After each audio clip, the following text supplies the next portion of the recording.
Welcome, everyone, to the fields at Southern Virginia University. I'm Jim Bresnahan, joined by Art Furler, getting ready to bring you the home opener of this 2016 football season for the Southern Virginia University Knights as they take on the Salisbury Seagulls. And Art, the Knights come in with an opening victory over Earlham, losing at Frostburg a few weeks ago, and they're coming in 1-1 of the season in their home opener for this 2016 season, facing a Salisbury team that's 2-0 on the year. Yeah, Salisbury's looking really good this year, ranked in the top 25 of Division III. They always put up a really, really good squad. The Knights as well, even though with that loss last week against Frostburg, there's a lot to be excited about. 24-7 on the road against a team like that, nothing to be ashamed of there. And it's a new era here, Art, for the Knights football with first-year head coach Joe DePay, as Salisbury will return the opening kickoff and get it across the 30 up to the 31-yard line. Yeah, pretty short kick that time, but I like the Knights gang tackling. You could tell as they came down, they were keeping assignments, staying in lanes, preventing a big return. You hate to start things off with something like that, so great job by the Knights. So far, although it's very early, slow and steady. And again, it really is a new era under Joe DePay, the first-year head football coach. And he's got his team off to a good start, as you mentioned, winning the opener against Earlham. There's a big deal right there for the Knights, getting that that opening victory of the 2016 season, and playing Frostburg very tough at Frostburg. Yeah, a lot of excitement around this new program. Gang tackle up the middle. That's something I think we're going to see a lot of today. The Knights defense really swarms. Their front seven, front eight, just so talented. A lot of size in there, something they haven't benefited from a lot in the past. But really looking forward to seeing a lot from them on the defensive end of the football. That was Connor Canonico with a 5-yard pickup to the 37-yard line. Two main threats, Ryan Jones, the quarterback, and Ryan Kolb, one of the running backs, along with Canonico.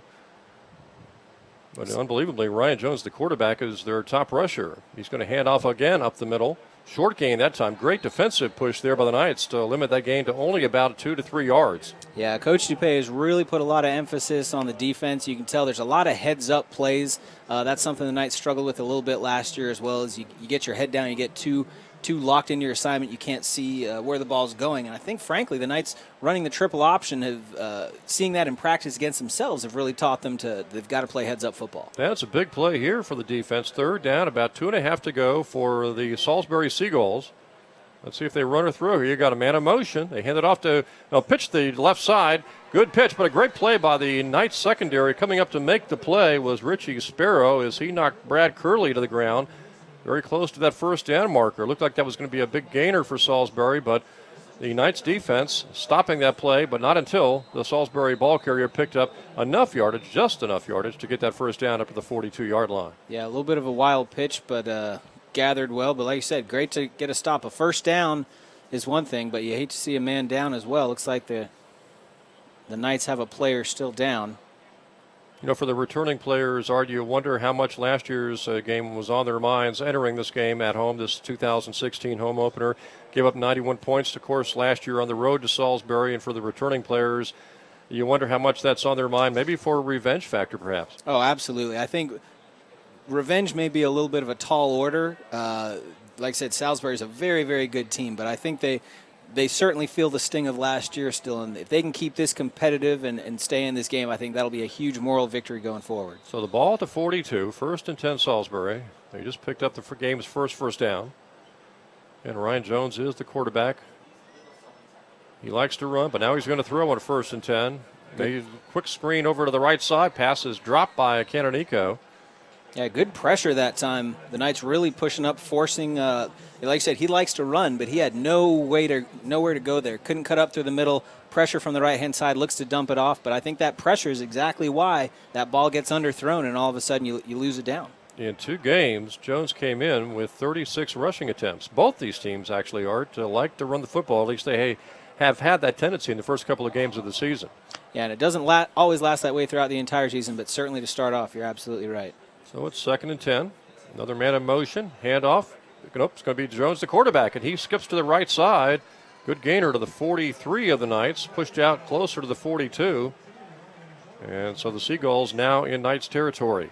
Well, that's the advantage of running a lot of similar sets, Jim, is you've got, when everything looks the same and the first 3 times you run that play, you hand it off to the fullback, everybody swarms to that saying they want to stop it.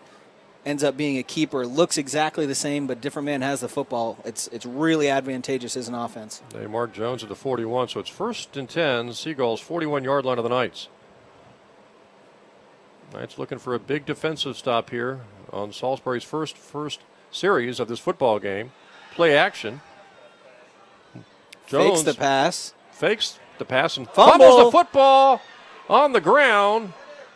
Looks like maybe a lineman was almost going to pick it up for Salisbury, but the Knights are signaling they've got it and they've got the football. What a huge stop. Man, last year we talked about this game was not pretty for the Knights when they went to Salisbury to play this game, but my goodness, they could score at will last year. It's getting a stop on that first drive, forcing a fumble, and if nothing else, making that quarterback think twice next time about faking that pass, tucking it, and running him. He's got a shot that may very well cause him in the future to think about doing that or not. And I believe that is Salisbury's first turnover of this 2016 season. Their first 2 games, when they beat Albright and Montclair State, they had no turnovers, at least no fumbles lost and interceptions. So it'll be a big turnover for the Knights, especially if the offense can get things going from the 31-yard line. Yeah, I was in the football offices yesterday talking with some of the coaching staff, and right at the top of their whiteboard it says "Win the turnover battle," and that's a very tall order. Looking at a team, like I said, didn't turn the ball over in the first couple of games, so getting one on that first drive just huge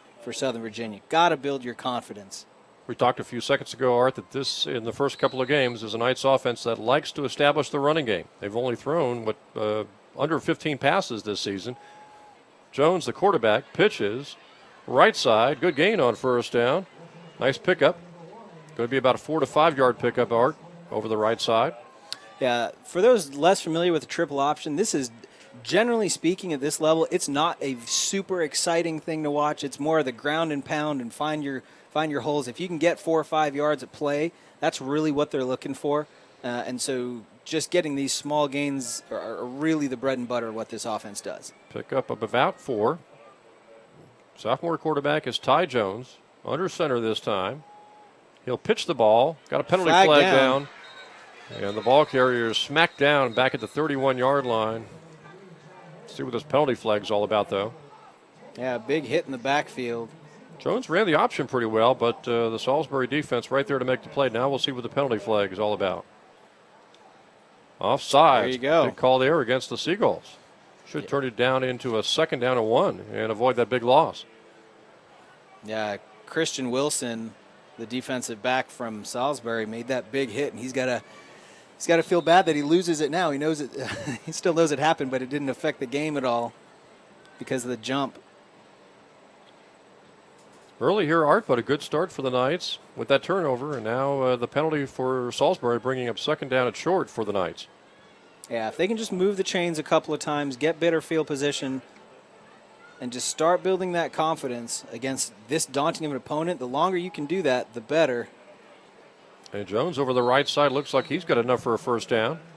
Up across the 42 to the 43. Yeah, it's going to be right there close, and it is a Southern Virginia 1st down. Yeah, you mentioned Coach DePay talking about avoiding turnovers and maybe winning the turnover battle. He also talked about special teams, punting, kicking, you name it, return game. That was another key area.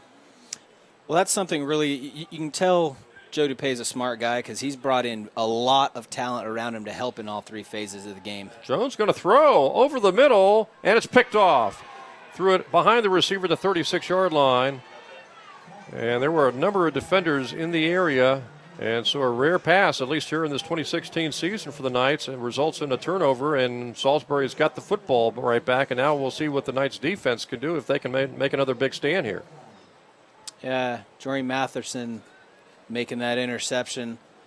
So maybe some nerves on both teams a little bit. You have to imagine the Knights nervous coming in after a big loss last year. They don't want to have that happen again, especially at home. But Salisbury really everything to lose, nothing to gain. They're expected to come in here and do really, really well. And if they don't, that's a quite a statement by them. Yeah, they're 1-0 in the New Jersey Athletic Conference, having knocked off Montclair. And, of course, the Knights 0-1 in the conference after losing to Frostburg. Now we'll see what Jones wants to do with the football. He tries to run it, and he's dumped to the ground after a gain of no more than a yard. Several Knight defenders right there to make the stop. Simi Moala, Skylar Cloward. Yeah, Cloward especially doing the job there. And they limit that gain, Art, to only 1.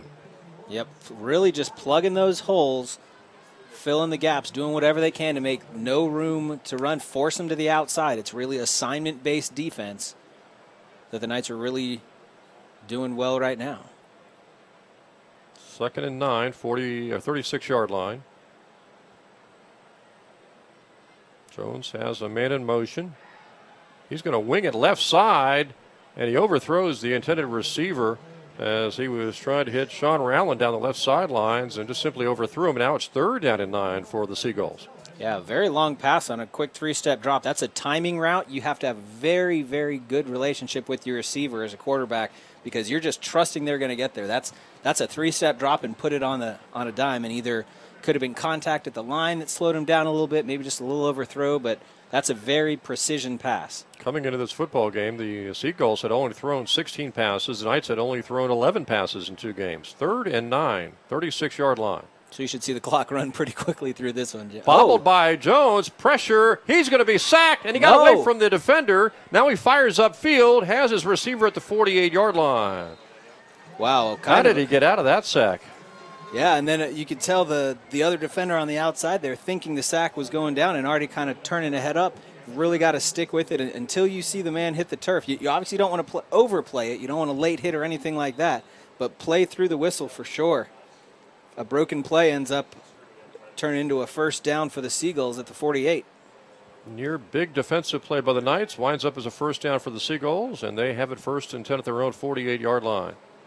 So those situations you've really got to take advantage of against a team of this caliber. Every one of those opportunities they give you, you've got to take. That big defensive line stuffs Canonico, and he'll lose about a half yard. You mentioned, Art, that big defensive line doing the job, at least here in the first quarter. Absolutely. Love seeing that as well. They've got the Knights will just knock you to the ground and then help you right back up. Pick you up for the next knockdown. Yep. JJ Lost Mahi about half yard there.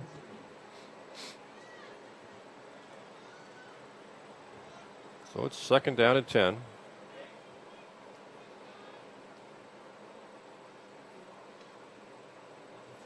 And this time that's going to be an option play, and they bury Jones for a 4-yard loss. The Knights starting to get familiar. These are the same plays that we're seeing over and over again, and Salisbury historically has been able to get away with that, just power it through. But the Knights, as they get a little more comfortable here, starting to shoot some of those gaps. You can see that on the weak side as well, a dive through the line in case it was that off tackle. Not the case, but still just pushing back through.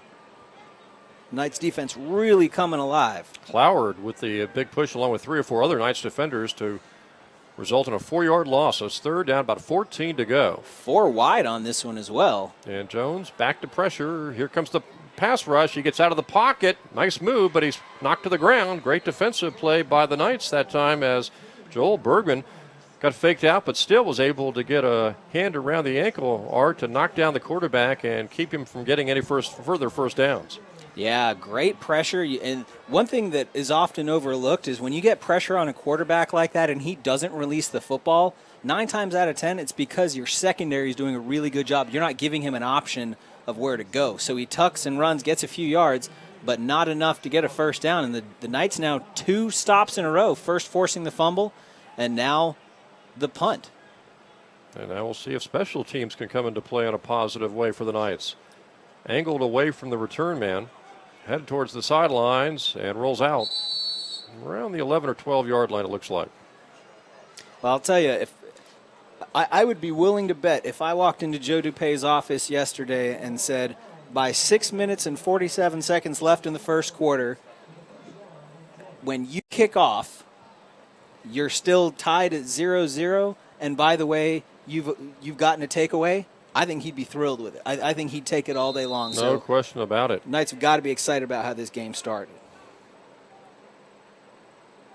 Going into this game, again, just one game into the conference schedule, Salisbury, Rowan, and Christopher Newport were the top 3 teams. Newport, of course, last week, Art, buried Wesley.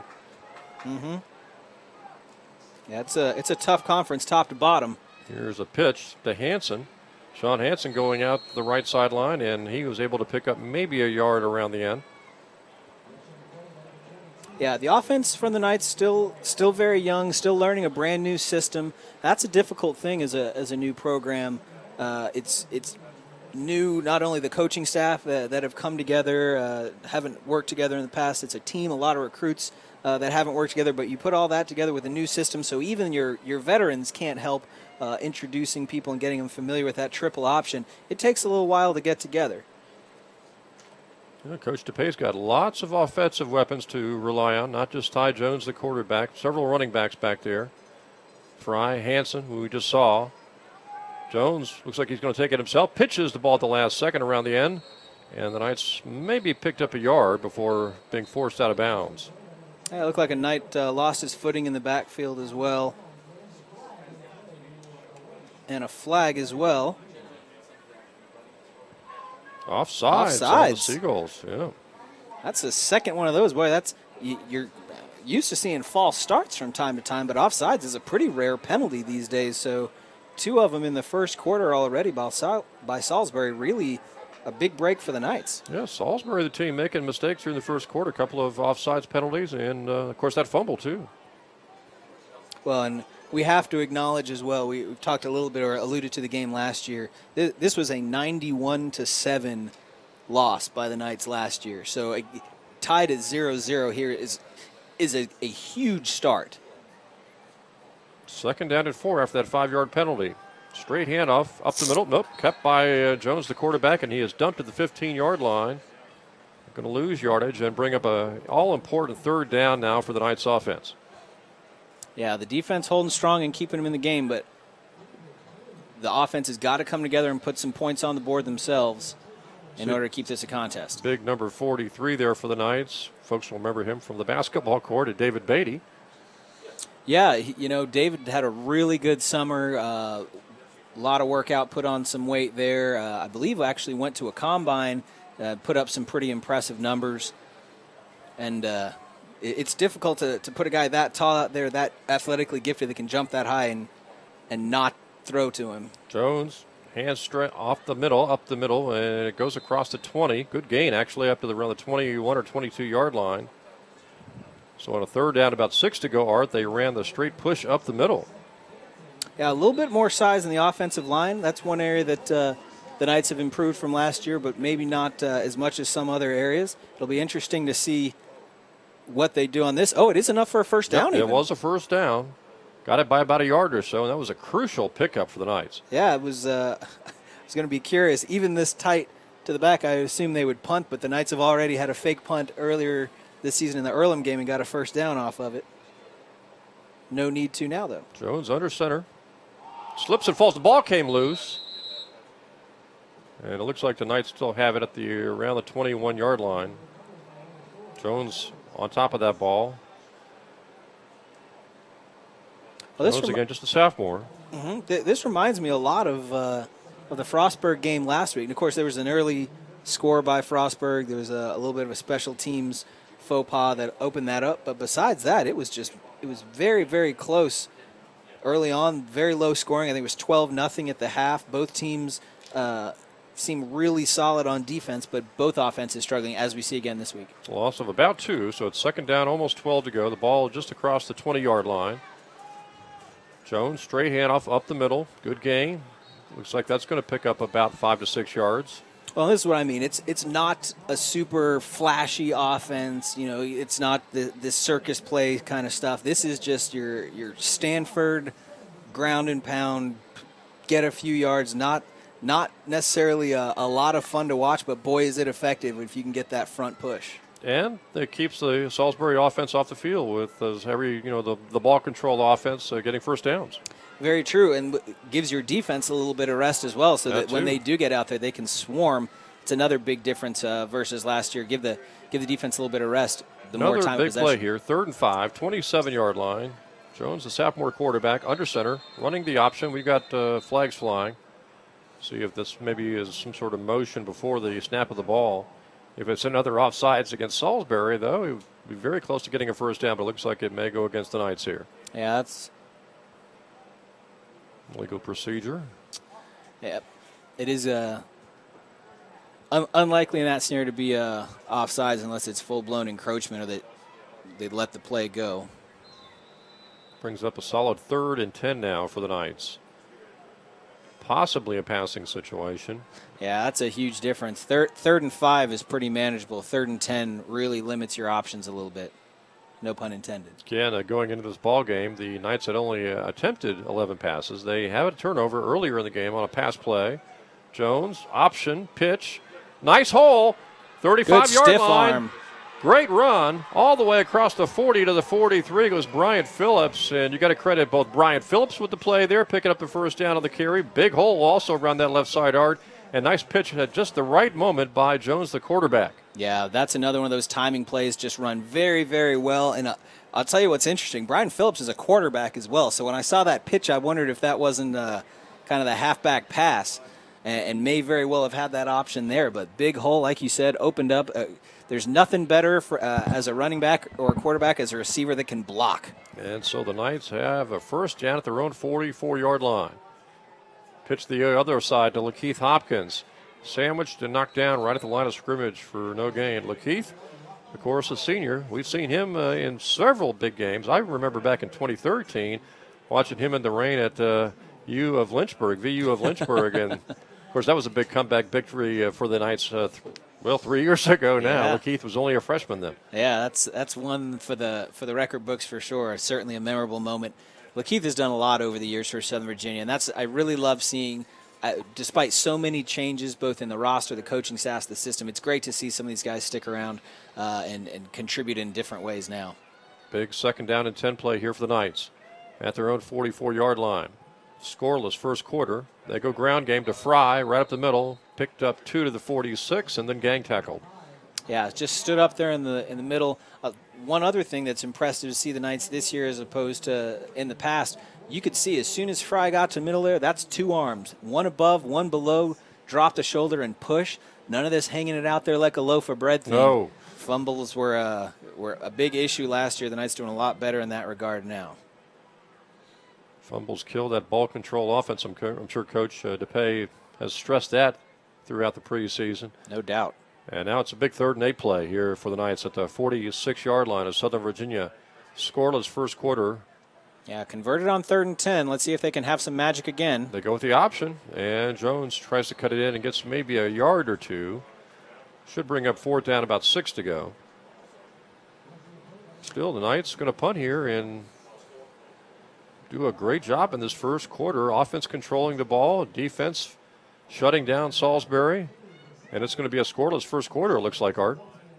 Yeah, which is a huge gain versus last year, a huge moral victory. That's what you're looking for, especially in a rematch situation like this. The longer that you can keep it tight, the more pressure you put on the other team, and the more confidence you can build for yourself. That's absolutely a great start for Southern Virginia. Well, we talked about it in the pregame about that 91-7 ball game last year. How much for the returning players? How much of an incentive was that to not only perform, I guess, as well as they're doing here in the first quarter, but really to take it to Salisbury? Oh, absolutely. This is taking it to, I think, is a great way to put it, because defensively they're hurting them, and the fact that they're driving the ball slowly as it is, that's exactly what you want to do. You want to grind them down, and then that'll pay later on in the game. It's funny. I talked to Danny Dupay, also on the coaching staff, Joe's brother, a few weeks ago, and I just said, I'm a huge fan of the program. Give it to me straight. How many games are we going to win this year? What are we looking at?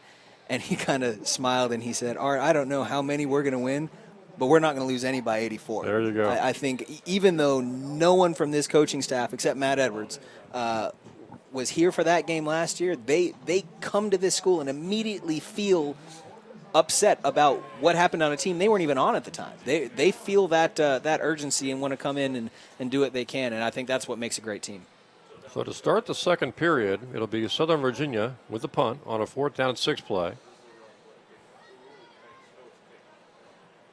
Very short kick. Off the side of the foot by Cooper Clark.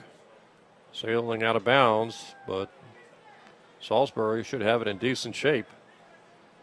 Salisbury is a team, Bart, that came in here with 74 points in 2 games against Albright and Montclair. In fact, Montclair's got a pretty good ball club, and they scored 40 on them. And again, shut out here in the first quarter here in Buena Vista at Southern Virginia Universities. Yeah, got to be happy with that as a defensive coordinator. Got to be happy with that as a head coach. I don't know how the Knights could have started better there, quite frankly. I mean, obviously putting some points on the board would be great. Maybe hanging on to that interception, getting that one back. But realistically, 0-0 is a great start. 39-yard line is where the Seagulls will start this series with Jones, the quarterback, under center, starting a man of motion. Got movement along the line. Not sure if maybe. Looked like there's a flag. Yeah, Southern Virginia player might have stepped in before the snap of the ball. We'll see, unless he was drawn off. Offside's the call, and I would imagine the Seagulls will take that gain, which was 7 to 8 yards. Boy, 3 offsides penalties early on in this game. Looks like they may take the 5-yard penalty just to keep it first down at the 44-yard line. So 1st and 5 of the 44. Yeah, hanging on to that extra down is certainly helpful. 2nd 2's not bad either. That's true. That's true. That's not probably one of those decisions where it's 50-50. Right. But in that case, well, the running back in that case is like, hey, you just took 8 yards off my stat sheet, Coach. Jones likes to run the option. He'll do it this time. Nice hole left side for Salisbury. They get a first down. Yeah, good block by the receiver again. Kind of a cut block. Curley on the carry. Got it to the 46 of the Knights. And here's where this Knights defense really has to gear up now to make another big defensive stand. You can see, and we should also have talked about this. I think we did a little bit in the pregame, how hot it is out there. It's even mid-September, late September, still 80-degree temperatures out there, Art. A little bit of humidity as well, and that really heavy, wet heat can impact you a lot. 46-yard line. And Jones pitches the ball this time to Ryan Kolb, one of their top running backs. And he'll end up picking up good yardage around the right side, maybe about 4 or 5 yards on that carry. Yeah, Mitch Army looking for the stop on that, goes low to get the ankles. Athletic move, though, by Salisbury to hop over the top. It was enough to bring him down, but you can tell, even though that play executed and got a couple of yards, every possible ball carrier along the way had a green jersey on the front of him. It's good discipline, good assignment-based football. And now the Knights looking for a huge defensive stop here on a 2nd down and 6 play coming up for Salisbury.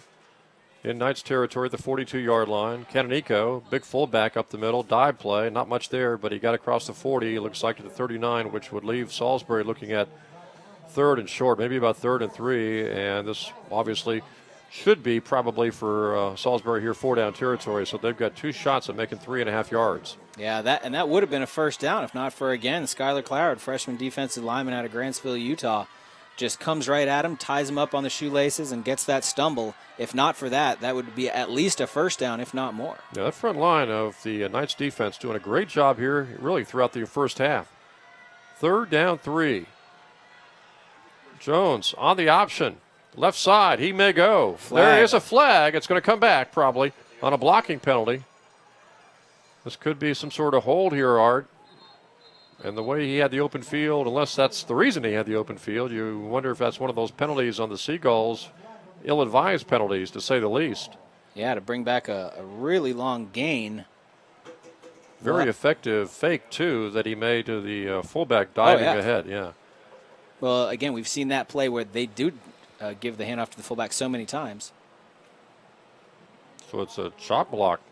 Block below the knees against Salisbury Seagulls. We mentioned the offside penalties they've had in this first half, as well as the fumble and another huge penalty against Salisbury. They're making a lot of mistakes here in the first half. Wow.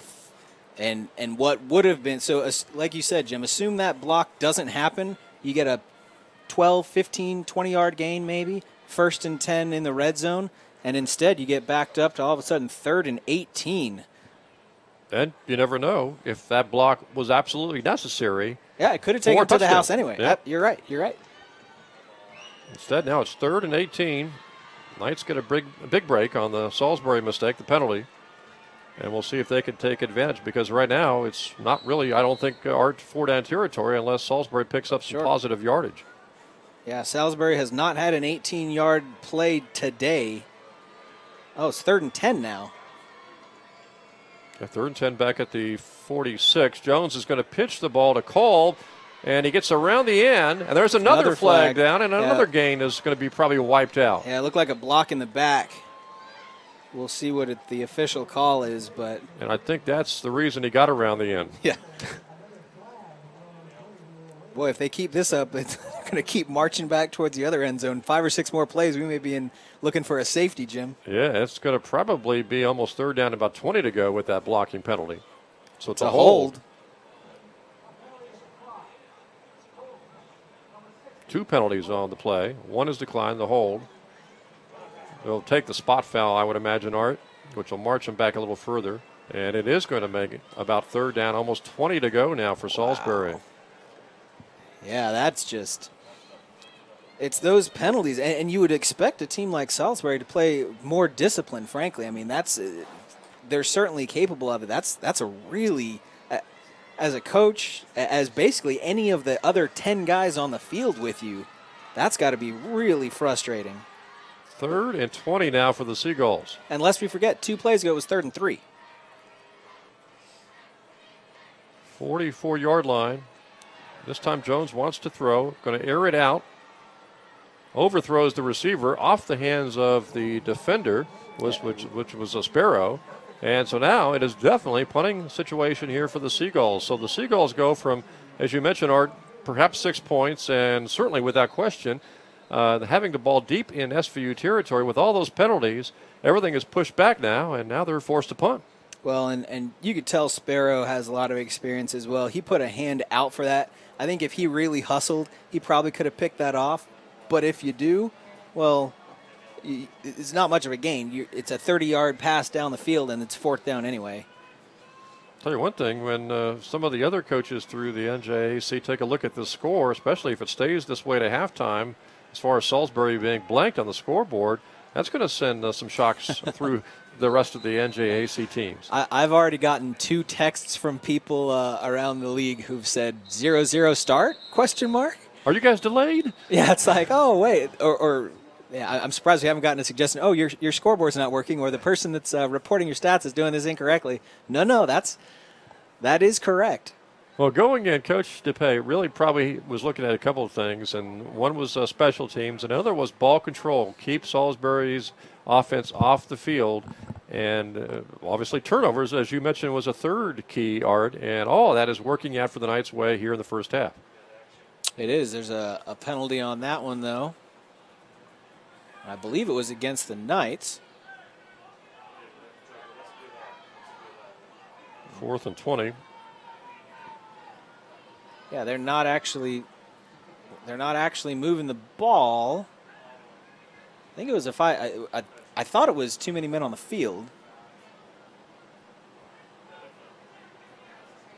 Either now way, they're walking it's going to be the Knights, so it'll be a 5-yard penalty, bringing up to the 49. Yeah. Still punting situation. Yeah, 4th and 15 is probably, that's probably still going to kick that one away.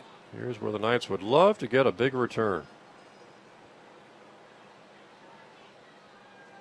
Good crowd on hand here at the fields at Southern Virginia University for this home opener. A lot of pressure on that kick.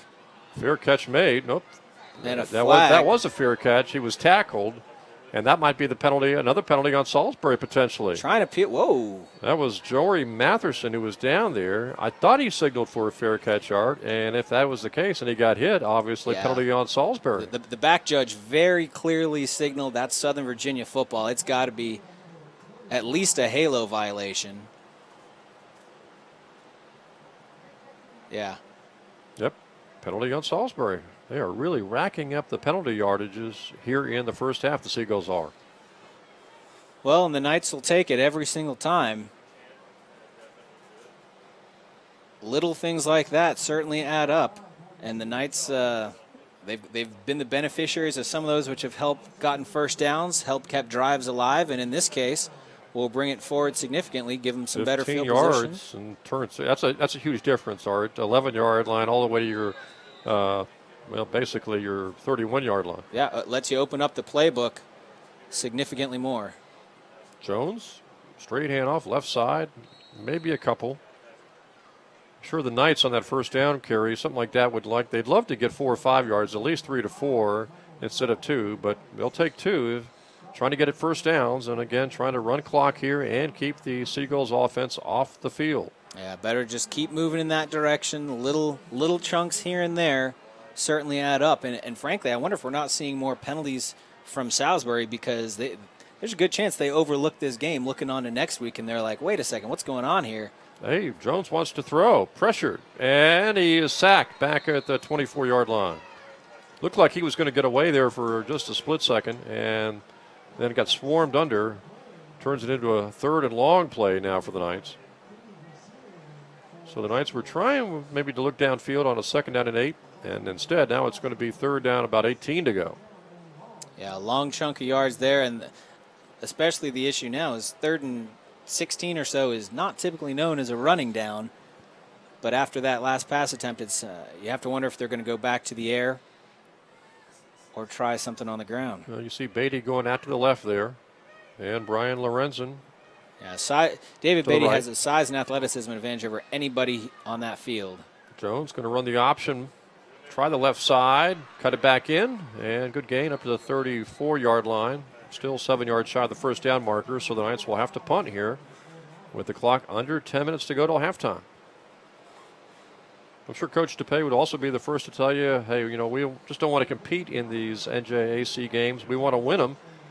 But I'm telling you, from top to bottom in the New Jersey Athletic Conference, you don't have really an off week. You don't have an easy opponent. You could say that one's going to go in the W victory. Oh, yeah, there's no weeks off for sure, and the Knights really front-loaded on the schedule to have Frostburg and Salisbury and Wesley back-to-back-to-back. Here comes the punt. Short kick again. Over the head of the return man who goes back and gets it. That is Lagoo. Good coverage. And he is hit and dropped at the 28-yard line. I believe that was Lorenzen down there. A very late shove after the play there. I didn't see a flag. But that's that frustration. Salisbury. Yeah, you got to believe the frustration is starting to set in. Yeah, they've got it. All the mistakes they're making, the hot temperatures out there. And as you mentioned, they probably came in here thinking it was going to be eventually their ball game, which it still might be, obviously. But but let's be honest. Last year, the game was over at this point. No doubt. It was substantially in the bank at this point, but now very, very much still in dispute. 29-yard line is where Salisbury will start this drive.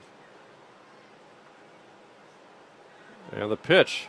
Ooh. Almost fumbled away by the running back, who ends up getting a good gain. Ryan Kolb around the right side. He'll pick up 11. He'll pick up a first down. But that almost was a fumble in the backfield because the pitch almost never got to him. Yeah, that was very, very well played that time. The tailback coming up and getting his hands on that. As you mentioned, that very easily could have been a fumble. That's a very soft-handed. Maybe he should be playing receiver if he's got the catching ability to do that. First down, Salisbury, 41-yard line. Well, running that option, making that pitch is really a thing of beauty if it's done correctly, Art. Absolutely. And the pitch left side this time. Another good gain. And stepping out of bounds in Southern Virginia territory is Bradley Curley. So 2 pitches, over 20 yards, and Salisbury is on the march. Yeah, Salisbury seems like they're starting to sniff out that going up the middle, the Knights have a lot of beef, and Salisbury's really had great blocking receivers. You saw again a little bit of a toss out of bounds on the defensive back, opening up a bigger gap. They may find more room outside the hashes than they do on the inside. They certainly have in the last couple of plays. Canonico's that big back behind Jones. And another pitch to Curley. And he's bumped in the backfield and dropped. What a defensive play by Orme. So we said beforehand, I just said that right before that play, they may have a little more luck going to the outside. It took the Knights fool me once, shame on you, fool me twice, shame on me. Well, the third time the Knights were not going to be fooled at all and just were all over the backfield. That was Mitch Oram, a freshman, making the play. He came in and just leveled the running back hard. Yeah, you love getting all the way into the backfield and finding the ball there. Even if it just disrupts the play, that's great. If you can drop the guy, as he did, even better. Jones running right now, pitching to the left. Made a good pitch. And this could go to the 20-yard line. Broken tackles down to the 15-yard line goes Aaron Moore. And that was just a thing of beauty for Jones, the quarterback, making the pitch at the right moment. He started right and then faked everybody out hard and ran it back to the left. Yeah, it's that stutter step as well, that moment where you've got to get the defender to either bite on you or bite on the pitch man. In that case, he stepped in on the quarterback, and as he should, just swings it out to the outside. And that came right after a big Knights defensive play. So now it's 1st and 10. Salisbury, 15-yard line of the Knights. And the Knights have to get tough here to try to keep Salisbury off the scoreboard. First time either team's been in the red zone today. Straight handoff up the middle to the big fullback. And that is DeAndre Dennis straight ahead. And he gets it down close to the 5-yard line. Dennis a load, 5'7", 215 pounds. Well, and they're just going to have to keep smashing it in here until they get across that goal line. We're at a point where we only need a few yards of play when you get that close. This would be a big victory for the Knights defense, Art, if they can hold them to a field goal on a 2nd and 1 here at the 7-yard line. Got some commotion. Took a timeout. Yep. Might be a good timeout to take to talk things over defensively and maybe take a breather in these hot temperatures. Yeah, especially after those couple of plays that have broken big. If you're doing your job, you're hustling after every play like that. So it's not just it's not that short yardage stuff. When you bust a couple of big ones and you're hustling downfield to follow it up, that can gas you pretty quickly, especially after how hard they've been working in the first half. Another home game coming up next Saturday. At home against Wesley next Saturday, 1 o'clock on October the 1st. Wesley's a team usually ranked in the top 5, and they came into this weekend, not playing today, I believe, but came in with a record of 1-2 on the season. Yeah, very uncharacteristic for Wesley, but still not a team to be overlooked. They put together some very there's Bay coming off. Hope that's not an injury there. He's very, very key to the Knights defense. But yeah, Wesley, they always put up a good squad. They sometimes start off a little rough maybe, but I would not put any stock in a 1-2 record for them. They gave up 42 to CNU last week. We talked about all the tough teams early on. The toughest team, and we'll find that out, I guess, towards the end of the season, might be the last game of the year in Christopher Newport. Yeah, you just never know. Like you said, there's tough opponents all over the place in this league. 2nd down, Jones pitches the ball. Great stop. Play by the Knights defense to shut down the ball carrier as Richie Sparrow and another defender came up to sandwich Curley just when he appeared to be headed to the end zone. Yeah, Sparrow and Neil Davis kind of teaming up on that one, making sure there's no doubt that he's not getting any further. Coming off a block, that's a tough play to make.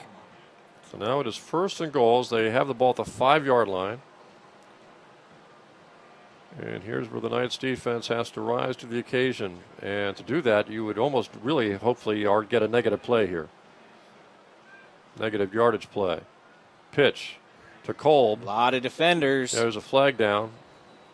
Probably had movement before the ball was snapped on one side of the ball or the other. Yeah, it looks like there's some movement on the left-hand side of the defensive line just about every play, not necessarily into the gap. That'll make it 1st and goal from about the 2.5-yard line. He'll take the penalty. Stays 1st down. Tough offense to defend, Art, when you've got Canonico and Dennis, those big fullbacks. You got to respect the fullback dive. And if it doesn't come, if it comes with a fake to the fullback, then when they run that option around either left or right, Boy, that is just so many weapons to really cover if you're the Knights defense. Yeah, the throw being an option, certainly even the quarterback running himself. You said it right. There's just weapons all over the place. Moving along the line again. Dennis gets the Stood head up. off. Don't see any flags out there. And the Knights defense shutting down Dennis, the big fullback, right away. Right around the point where he got the ball, around the 2.5-yard line. And another offsides. Yeah, they do have the offsides call, which is only going to move it another yard or so closer. So it stays first and goal, but now the ball is inside the 1, it looks like. Just a couple of feet away from the end zone. There's a sale on offsides penalties today, Jim. I think that's the 4th or 5th one now. Yeah, I figured each team's got to have 4 or 5. Very close to it. Hope we kept our punch card. We're getting ready for a free one. Jones hit in the backfield, trying to carry himself into the end zone. Several Knights defenders were there. Marcos Garcia, who's had a nice first half. And interestingly, he's got to come out of the game because he lost his hat on that one. Yeah, Jones, the quarterback. Yeah. And that first and goal, obviously a pretty safe situation, but you hate to lose downs with your starters. That may have long-lasting impact here. Brandon Lewis, backup quarterback, is in there. Dennis is the fullback. Let's see if he just maybe gives it to the fullback straight ahead, trying to play it safe unless the backup quarterback's going to run the option 2. And it's straight ahead to the fullback. And the Knights shut him down without getting into the end zone, inches away from the end zone. Yeah, just slowing it down, burning more time off of that clock. 3rd and goal. And now here's where a negative yardage play would really make this interesting if the Knights can get some penetration. And if you're Salisbury from the 1-yard line, Art, do you run the fullback dive again, or do you take a chance going outside where you could maybe get a negative yardage play? If it's me and I'm Salisbury, I dive. If it's me and I'm Southern Virginia, I shoot the gaps and just go up the middle. And if they beat me around the outside, they do. Jones, the quarterback, first-string quarterback, back in there, hit, and drops into the end zone. And it's a touchdown for Salisbury as Jones was hit by several Knights defenders, including, it looked like Cooper Clark, and somehow was able to spring his way into the end zone, basically get hit, mark, and spin, and then drop into the end zone. Yeah, nevertheless, 26 minutes nearly into this first half, and Salisbury gets their first points on the board.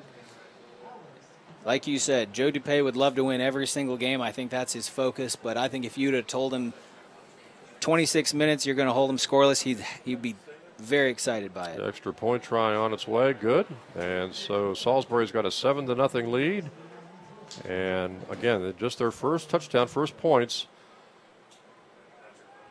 And as you mentioned, Art, about 26 minutes with just about 4 minutes to go until halftime.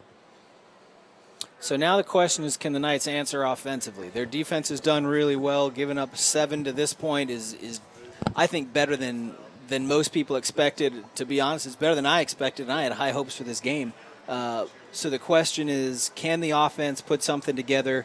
Even if they can't get in the end zone, it'd be huge to go in tied up.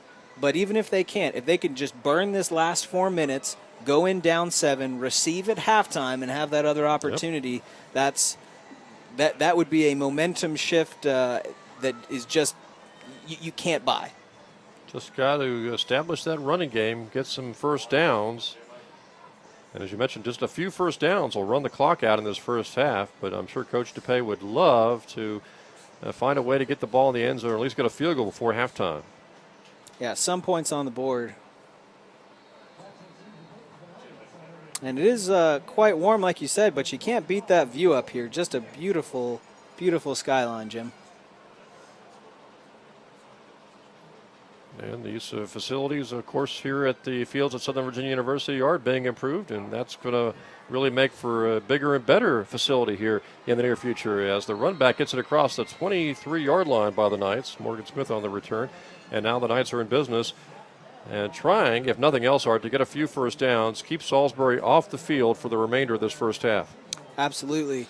And as you mentioned, for those that are familiar with our broadcasts from here at the fields, you'll notice things look a little different this year. The the stands that we bring in are typically on the same side as our camera, so you're not used to seeing the fans here. This year they're on the other side because there's construction going on back behind the camera area where we typically have the stands and parking. The new stadium is underway, and there's a lot of excitement around that as well. And here's a pitch right side. Swarming defense by the Seagulls to shut that play down as Hansen picks up a yard or two, got close to the 24-yard line. And I would imagine, Art, the estimated completion will be next fall. They hope for. I think there's been a lot of. That's probably a never-changing situation. Yeah, I think there's a lot of factors that play into that, and I would be hesitant to estimate. Yeah. But excited to see the infrastructure coming in and some progress along the way, and we'll see where that ends up. And we'll talk more about this at halftime. But of course, several other sports underway this fall: men's soccer, women's soccer, and volleyball. Talk about how those teams are doing here at halftime as the Knights are trying to close in on halftime by getting on the scoreboard, looking at a third down, about 6 to go now, almost 7. Yeah, and I wonder, that's a timeout taken by Salisbury. I was wondering if they were going to do that. They want to preserve the clock for the punt, assuming the Knights aren't able to get the first down here. If they end up having to punt, they want to make sure to keep as much of that time on the clock because they'd love to get in the barn a second time before the half themselves. And that brings up a huge third down play here for the Knights offense. And on third down, about 6.5, almost 7 to go, you would think, Art, that you'd almost have to throw here. At least that's what I'm sure Salisbury's defense might be looking at. Well, I think on the upside, throwing gives you a better chance maybe of getting that first down. The Knights haven't been super successful in the air, but also keeping it on the ground keeps that clock running, forces them to take that other timeout. 50-50 if you ask me. Knights tried to throw earlier in this ball game, overthrew the receiver for an interception. And they came into the ball game through the first 2 games with only 11 passing attempts. Well, we did see that potential halfback pass that ended up staying as a run. Maybe you do something like that. You throw some play action in there and give the option if you trust your quarterback enough to know which is the best play in that scenario. Could be a way to go as well. Michael Carroll split out to the right there. Boy, he had a big year for the Knights 2 years ago. Here's a pitch. Left Great side. block. Oh, defensive play made by Salsbury as looked like Nayai was going to make some good yardage out of that. And the block was made, Art, but the defender, I believe that was Christian Wilson, a defensive back, fought off the block and knocked down the ball carrier. Yeah, it looked like it was a great block, but the defender on the ground kind of got a hand up as well to change the path. And between that and a second man coming up, that'll bring you down quickly. So it's a fourth down coming up here. And so the Knights will be forced to punt the football away. Love to see a real booming punt to pin him back deep on this as well. The couple so far today have not been that. So we'll have to see if the Knights can really get a good kick and potentially even more important is a stop on that return, not allowing a big return and letting the Seagulls get good field position. Fourth down, 7 to go. Knights want to get a good punt here. Defense wants to make sure that Salisbury doesn't put any more points on the scoreboard before halftime.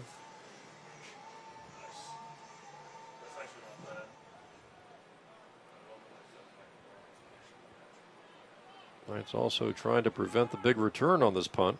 Good snap. It's a good kick. Nice kick over the head of the return man, backing him up to the 22-yard line. Brought back by Legue.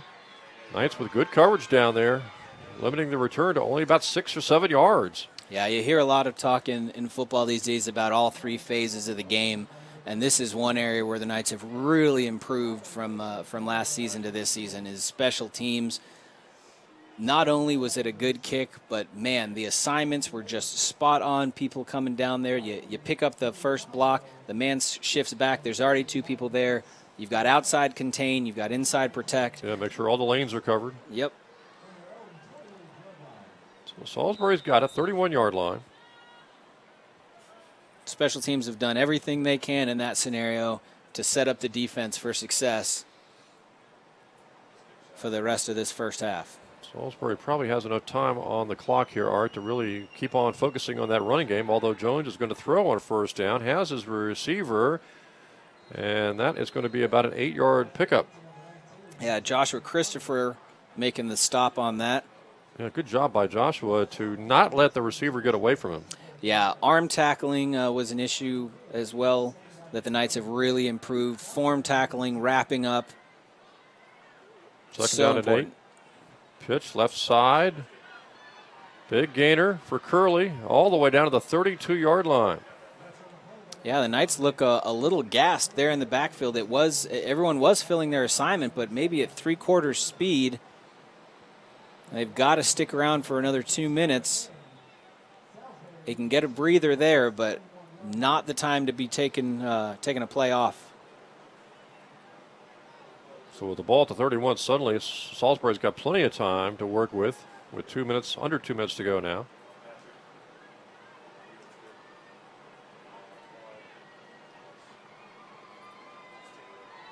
Jones going to give on the option pass, gets it over to his tailback, who darts ahead of the 15-yard line. That's Aaron Moore, skipping through defenders. Yeah, and you can tell that was a perfect play to really accentuate the point. As the ball swings this way, you've got receivers just cutting the legs out from under the defensive players, knowing the ball's coming that way, giving them room to work. So hard to deal with that as a defender. Now timeout looks like it may be taken on the field here. Momentary stoppage in play. Good timeout for the Knights. They want to talk it over, really make sure everybody's on the same page defensively. And again, with this hot, humid weather, maybe take a little breather. Yeah, a crucial time to do it. We talked about momentum, how big it would have been if the Knights could get a stop there at 1st and goal on the last drive, unable to do it. This time they have the clock on their side as well a little bit. If they can just keep it in bounds, drive a few plays to the ground and let that clock run, you don't necessarily have to stop 4 plays in a row if you can slow them down and let that clock run. Even if they score here and take a 14-0 lead in at halftime, still a good first half defensively for the Knights. I'm sure Coach DePay during his halftime talk with the team will essentially kind of really salute the defense and try to find a way to get the offense going. Well, and the offense hasn't been terrible. It's they've gotten some first downs. They've moved the ball. They've controlled the clock, too, at times. Yep, so that nothing on the scoreboard yet. Maybe not that impressive on the stat sheet, but watching the game, it's been pretty clear. They've done quite a bit exactly as they would have hoped. 15-yard line. Man in motion. Option play again. Jones cuts it up. 10-5. Spins to the 3. Knocked down. And it looks like it's going to be 1st and goal for the Seagulls. Another player with their helmet coming off. We've seen, I think that's a 3rd one of those as well. So the ball is at the 4. 1st and goal, Salisbury. And so many options here. They got the big fullback, Dennis, or Canonico, right behind Jones, the quarterback. Jones pitches the ball left side, and it looks like maybe a touchdown. Nope, or knocked out at the 1-yard line. Going to be out the 1-yard line. And that's what I'm talking about. Not taking a play off, not saying, you know what, he's here. They're probably going to get in anyway. Go ahead and staying with him, giving that shove. Aaron Moore was bumped out before he got into the end zone. Neil Davis, he one of those disagree. right there. Yeah, I think so. I think it's 6 points for him. He'll particularly take exception to that if his number isn't called to take the play on this one, I'm sure. Here's where I think most people would say, hey, Canonico right behind him, straight up the middle. Yeah, there's some big bodies in front of him on the other side, though. I think you're right, but. And it was going to be Canonico, and he slides into the end zone for a Salisbury touchdown. Well, as we said, would have been great to tie up and equalize. Perhaps would, if not that, burning enough time to not allow Salisbury to get in the extra score. Still an opportunity with a minute left. You never know, especially in kick return and special teams. We'll see what happens there. But even if it is 14-0, that is a good score, all things considered. No doubt about it. The Knights defense really has played very well, Art, through all 3 games of the opening of this season. only gave up 24 to Frostburg last week, and I know they gave up 18 to Earlham at the beginning, but that was in the first game of the season. But that could have easily been single digits because Earlham got a break and got a touchdown, I think, that they really probably shouldn't have had. And that 28-18 score in the opener could have been perhaps even worse in Southern Virginia's favor.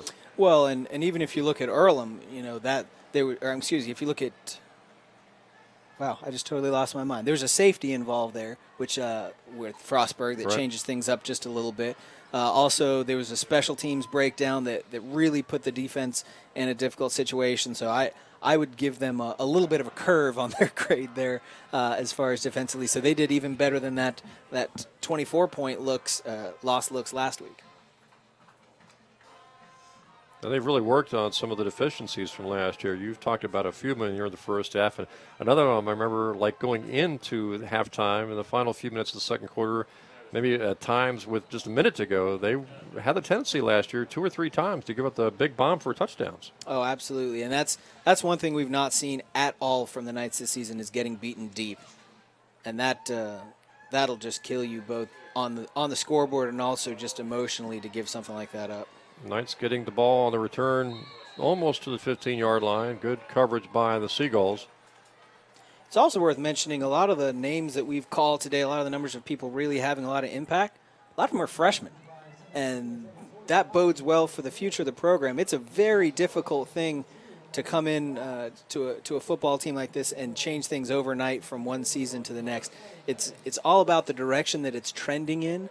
And while the Knights are not putting up huge numbers and winning games right now as much as all of us would like, it's inarguable that it's trending in the right direction.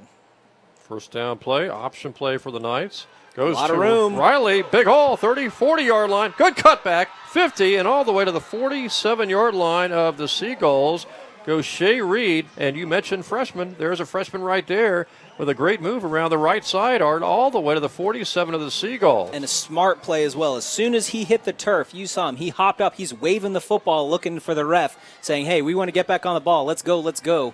Knows the situation as well. Clock a factor, under 45 seconds to go. Straight handoff up the middle, picks up 5. Yeah, that's a great push. Well, here the Knights have 2 choices. Try to maybe get perhaps a pass play, Art, I would imagine, of 15 to 20 yards, set up for a field goal, or take a shot at the end zone. Yeah, 27 seconds, second down. You can run a couple of plays in that. And you never know. Either way, this is the best offensive drive the Knights have had so far today, just cracking that big play. And it's got to make you feel good going into the locker room. You'd love to cap that off with points, but even if you get stopped here, I think that really revitalizes some hope in the offense, especially considering, again, they get the ball at halftime. Yeah, Coach DePay thinking if we can't score, at least we've got a little offensive momentum heading into the third quarter. Yeah, and it's when you start to see those chains move, when you start to see big plays come off, the crowd's cheering, the sticks are moving down, it really is contagious. It's not just what you can do, it's what you think you can do, and the latter certainly leads to the former. You know, Art, you mentioned the progress this program has made over the last few years, especially heading into this season. And I'm not sure a lot of folks, fans, really understand how tough it is to enter Division III and make that leap to Division III, especially when you're talking about the New Jersey Athletic Conference. Yeah, as you started saying that, that's exactly what I thought. Hang tight. Honeycutt, the quarterback, throws, and he's got his receiver, and incomplete. Looks like it's going to be an incomplete pass to the 25-yard line. They brought in Honeycutt to make that pass play. But yeah, it's not like Southern Virginia went from the top of NAIA, USAA to the bottom of Division III. Right. They jumped. They went straight from the kiddie pool into the deep end of the adult pool. Yeah, the New Jersey Athletic Conference, one of the better D3 conferences out there for football.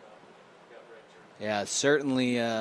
You can make the case, and maybe we'll talk more about this at halftime. You can make the case that there's 3 or 4, maybe the top 4 to 5 teams of the New Jersey Athletic Conference might beat the best team that the ODAC has.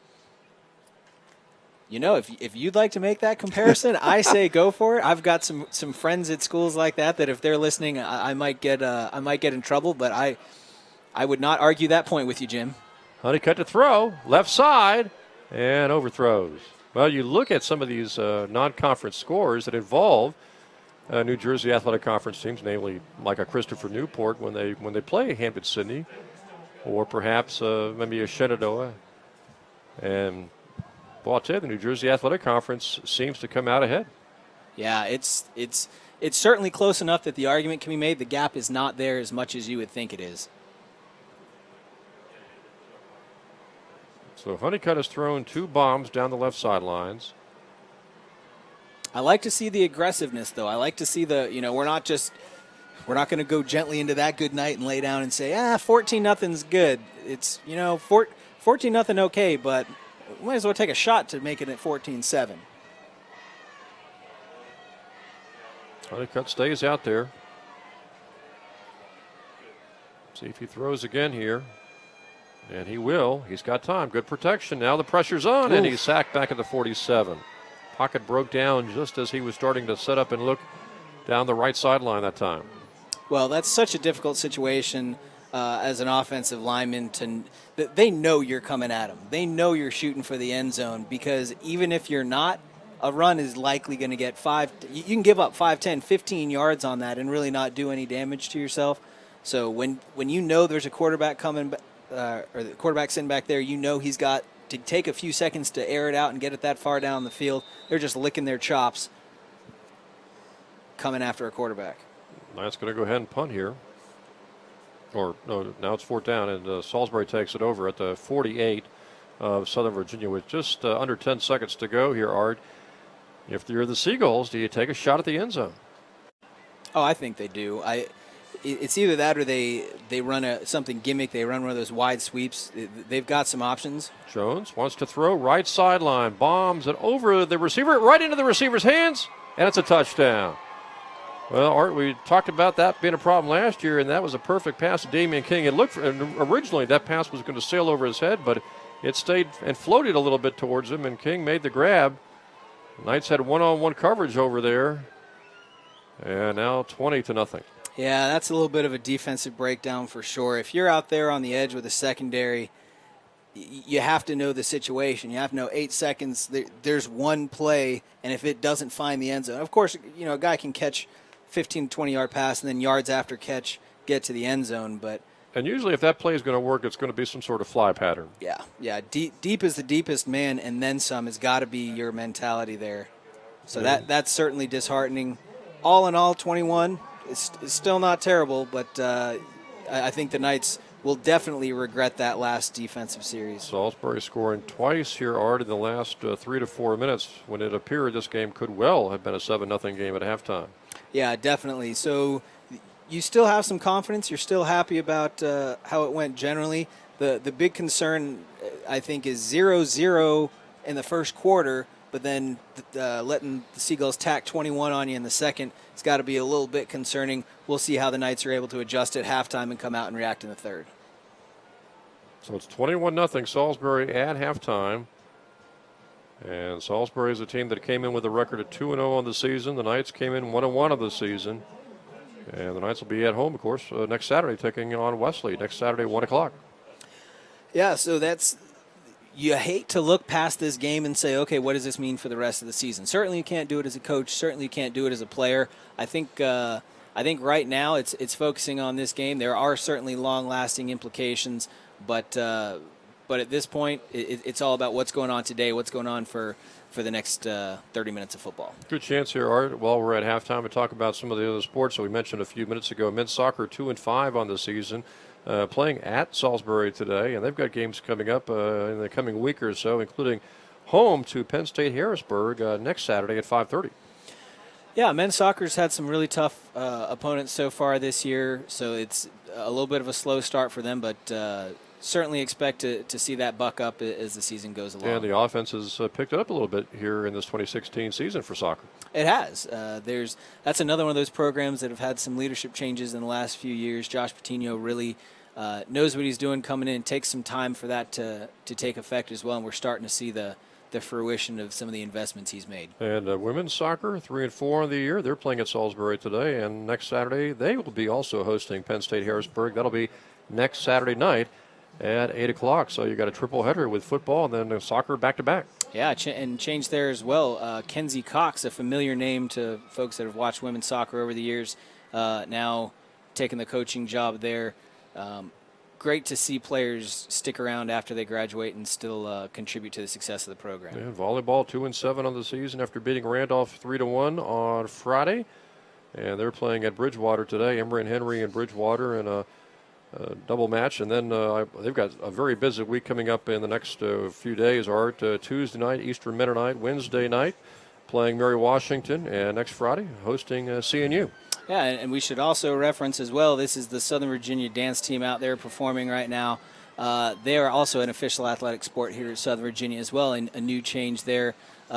Nikel O'Grady, the head coach there. But yeah, volleyball coming along next week. We have 3 home contests there. So if you're looking for some Southern Virginia sports being broadcast next week, will be a big one for you. Yeah, Tuesday, Wednesday, and Friday, and then the triple header next Saturday, October the 1st, with football against Wesley at 1 o'clock, and back-to-back men's soccer, then women's soccer, I believe 5:30 and 8 p.m. against Penn State Harrisburg. Yeah, our broadcast team will be very busy this next week, covering a lot of events, so we got to give a shout-out to all of them as well. I'm hesitant to try to name them all. There's so many folks involved in all that, so I'll at least give a shout-out to Josh Adams, who's been running it for us. Great to work with. Does a lot of work behind the scenes. So if you guys like the broadcast and so forth, that's the man to be thankful to. And all the rest of the, as you mentioned, to be named later, the camera crew, the production personnel. Yeah, lots of them. And relatively recently as well, we're partnering with the communications department at Southern Virginia, so we're getting an influx of talent there, some extra support. Chris Pendleton and his team, Amy Ross Kelly, lots of folks who are going to be contributing and helping us step up our game on the broadcasting side even more. And here at halftime, it's Salisbury 21 Art and Southern Virginia nothing. Score a little deceiving though, because it was 7-0 with about 3 to 4 minutes to go into the half, and then Salisbury had that nice drive just when it seemed like perhaps they were not going to be able to get in the end zone. They got a second touchdown. Then the Knights actually came back and took a few shots at the end zone. Those incomplete passes, maybe if they were running plays, could have run the clock out, but the Knights chose to be aggressive, chose to try to maybe get in the end zone before halftime.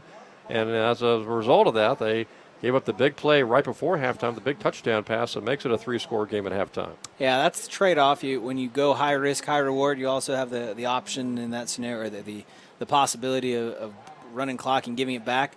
I still like the aggression, though. I like that they weren't willing to say we're just going to phone it in and get to halftime. The result in this case didn't work out for them. Maybe some adjustments on defense, but all in all, they're still hanging in. They're still looking to try to win ball games. We talked about how tough the New Jersey Athletic Conference is, and again, going into the action today, Salisbury was 2-0, Christopher Newport 2-0, and Rowan 2-0. Before Wesley joined, before CNU joined the New Jersey Athletic Conference, Rowan was the team to beat, and they still are, maybe. Yeah, there's still some shell shock going on from that game last year as well. There's so much talent in this league, and I know we keep saying it, but the New Jersey Athletic Conference is no joke, especially when it comes to football. It's a really, really tough squad, but that's how you get better, is by playing really, really difficult teams. So we'll take a little break here at a halftime. It is Salisbury leading Southern Virginia 21-0, and stay tuned. Second half action just around the corner.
Jim Bresnahan back here, along with Art Friller at the fields at Southern Virginia University, getting ready for second half action with Salisbury on top here. Art at halftime, 21-0.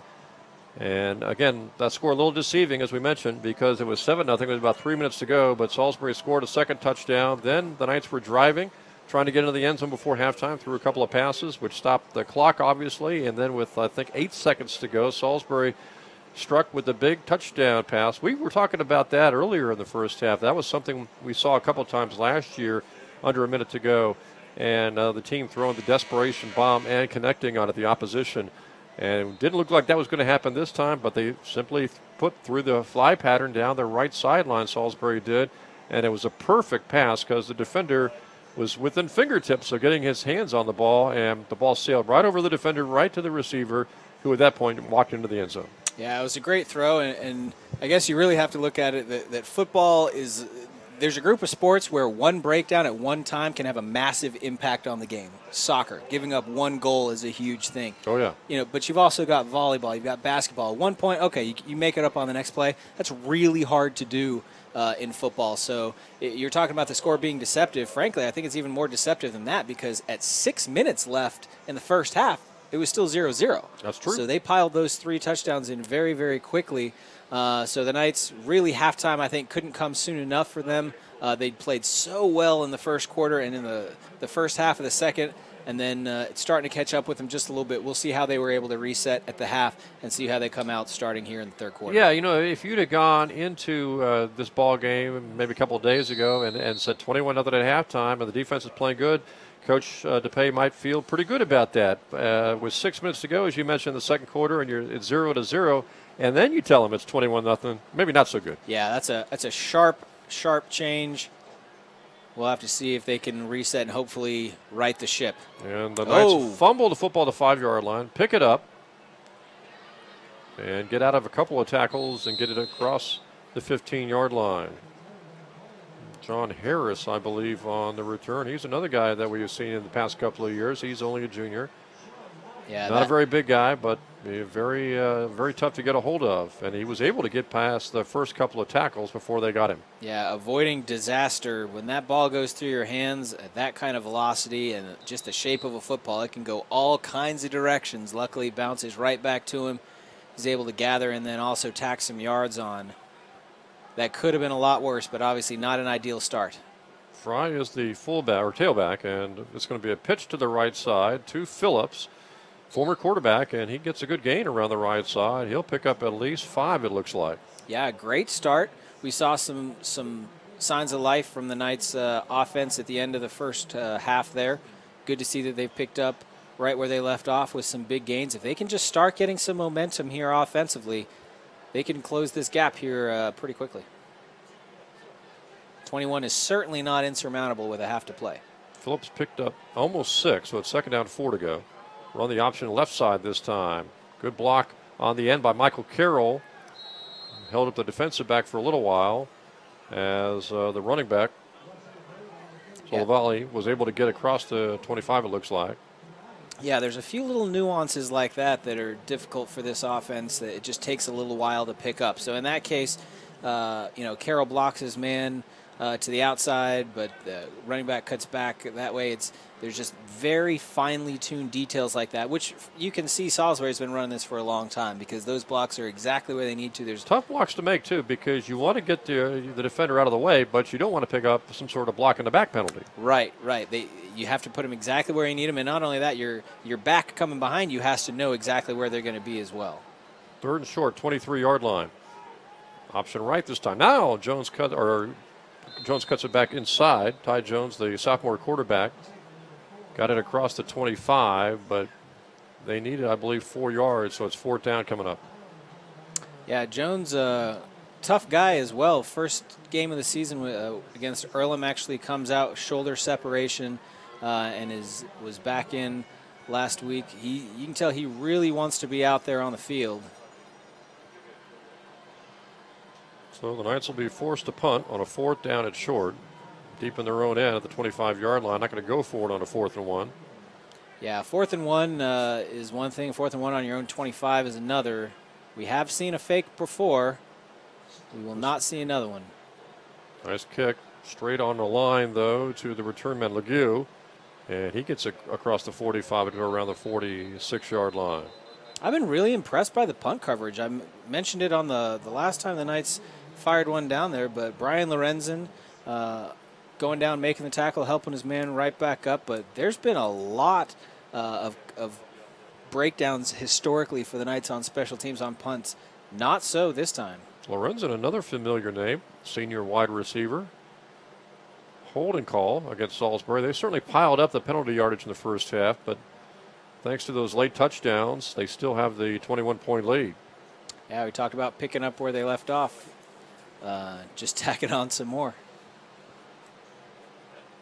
Knights will be hosting Wesley again next Saturday.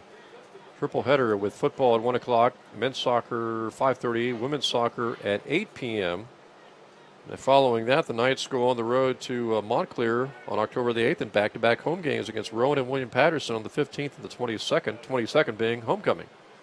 Yeah, so find a comfortable chair, get yourself a bunch of snacks, and sit down and join us. More like those folks up on the hill there. There you go. First and 10, 25-yard line. Jones, the quarterback, pitches the ball. Nice pitch to Kolb, and he goes all the way into SVU territory around the 45-yard line. Yeah, you can tell that this is a quarterback that's run this a lot because it's that late pitch. It's knowing exactly what your possibilities are. That's the key, Art. You mentioned it, making the pitch at just the exact moment, as late as possible, too, to really freeze the defenders. Yeah, that's exactly what it is, making them pick. And another block. Whew. Block below the knee. Shot block on that wipes out not only penalties against Salisbury, but it wipes out big gains. Yeah. They had a touchdown in the first half wiped out by a penalty. Yeah, the longest play by Salisbury, I believe, is going to be that touchdown right before the half. Yep. But besides that, I think the two longest plays that they've had have both been wiped out by penalties. Well, the Salisbury coaching staff will have something to talk about. They probably talked about it at halftime, but I'm sure they'll talk about it in team meetings in the coming week. Yeah, I'm not sure what's going on here. There's a lot of communication going on between the sideline. We've got folks kind of wandering around a little bit. Maybe trying to decide on where the foul occurred. Yeah, it looks like Salisbury wants to have a little bit of a conversation about the call with the field judge. Nevertheless, the game will proceed. So, 1st and 5. On the spot foul, 30-yard line.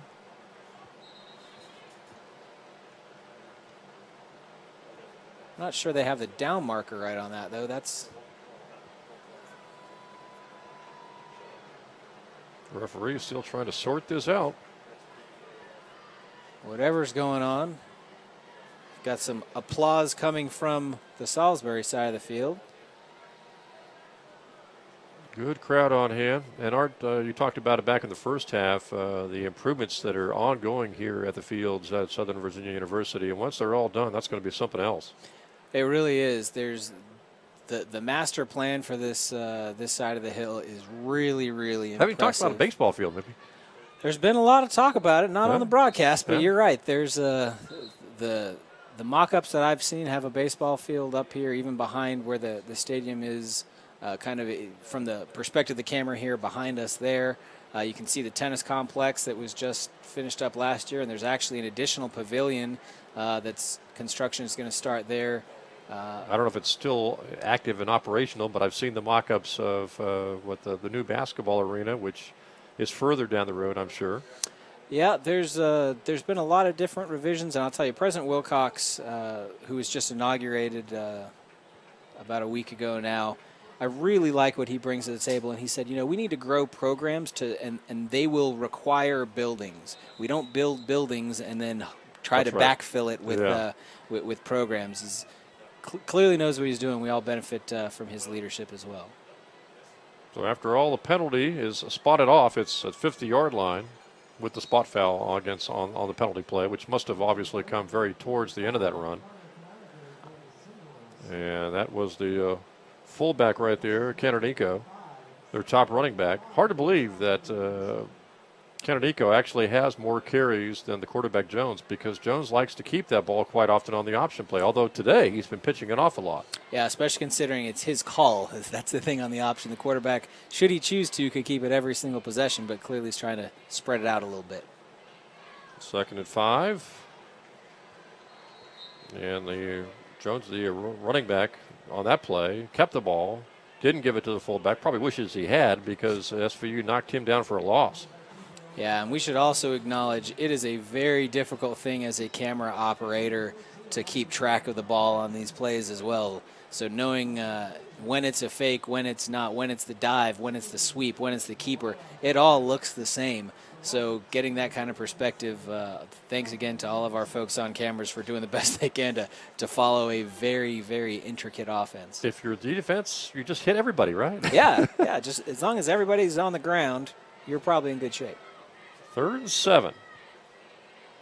Here's Pass the play. throw. Over the middle, wide open receiver. Down to the 15-yard line goes Brady Curley. Well, and that's the reward for being a good blocking receiver. You know, most people when you play football, if you're coming out there and you're signing up to be a wide receiver, you want to catch the football. You want to score touchdowns. You're not thinking I'm going to come out there and block for a running back on 9 out of 10 plays, but that's based on the offense that Salisbury's running. That's what you're doing. But you just have to come into it with the mentality that every time I throw a good block and we have a successful run play, it means I'm going to be more open the next time we do decide to pass, which is exactly the case there. 16-yard line now for the Seagulls on the move, and it's Canonico, left side, 10-5, breaks a couple of tackles into the end zone, it looks like, for a Salisbury touchdown. Yep, it is a touchdown. 27-0 Seagulls. And you knew sooner or later that it was just going to be tough for the Knights to hold down Salisbury's offense for 4 quarters. That's where that offense for the Knights comes into play, where it's very important for them not to make mistakes, get first downs, and just simply control the ball and keep this Salisbury team off the field, this offense. Yeah, contain is the key word there, because really when it comes down to it, it's just time. You're getting worn down as a defense. It takes a lot more energy to defend for 4 quarters than it does to be offensive for 4 quarters. You know when you're necessary and when you're not, when you can take a play off Especially with these kind of humid conditions. Looked like we've had a little mix-up there. Extra point was good. Yeah. Be assessed, I'm sure, on the kickoff, although it could well be offsetting. Yeah, so we'll see what, the offense not only obviously keeping the score close and hanging in, but just giving your defense some respite is really helpful. I'm sure Coach DePay would really like to see his offense get on the scoreboard before this is all said and done, to kind of use that for his momentum against another tough opponent next Saturday, Wesley, coming up next Saturday, October the 1st at 1 p.m. Yeah, 24-7 last week, but not scoring till the 4th quarter.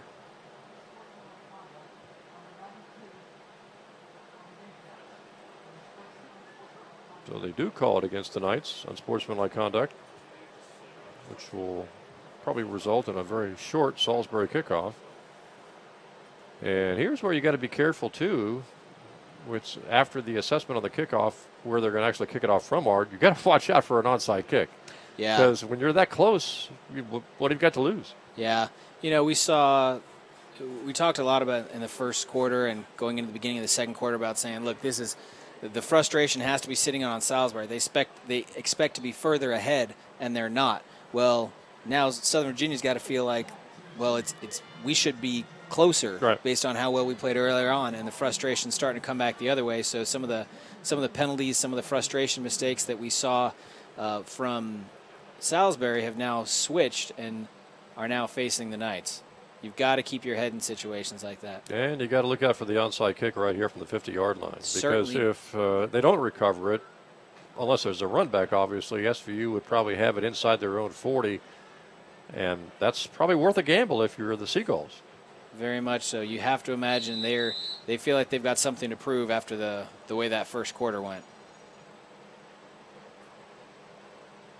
See if they boot it deep or go onside. They're going to boot it deep and boot it into the end zone, I'm sure, for the touchback. Kind of surprised they didn't take a shot at an onside kick. Well, to be fair, I think it was more sportsmanlike. Yep. When you're up 28 and things are rolling your way, that may be seen as piling on just a little bit.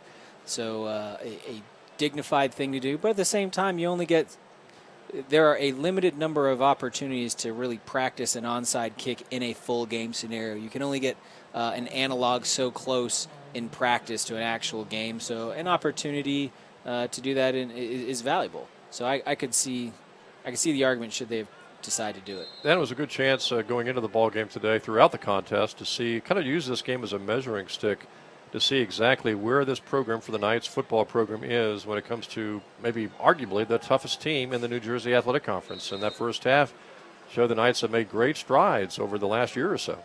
Well, and it cuts both ways because on the one hand, you do have very, very difficult competition early in the season, and it's difficult with a new program to have guys buy in and say, you know what, we're still going to take our lumps those first few weeks, but trust me, it's going to work out. So it's difficult to keep confidence and spirits up that way, but also it gives you some time to work it out, to get the details in your program figured out so that by the time you get against a more winnable game, you've got an opportunity to win it. Kind of like lacrosse dealing with Salisbury.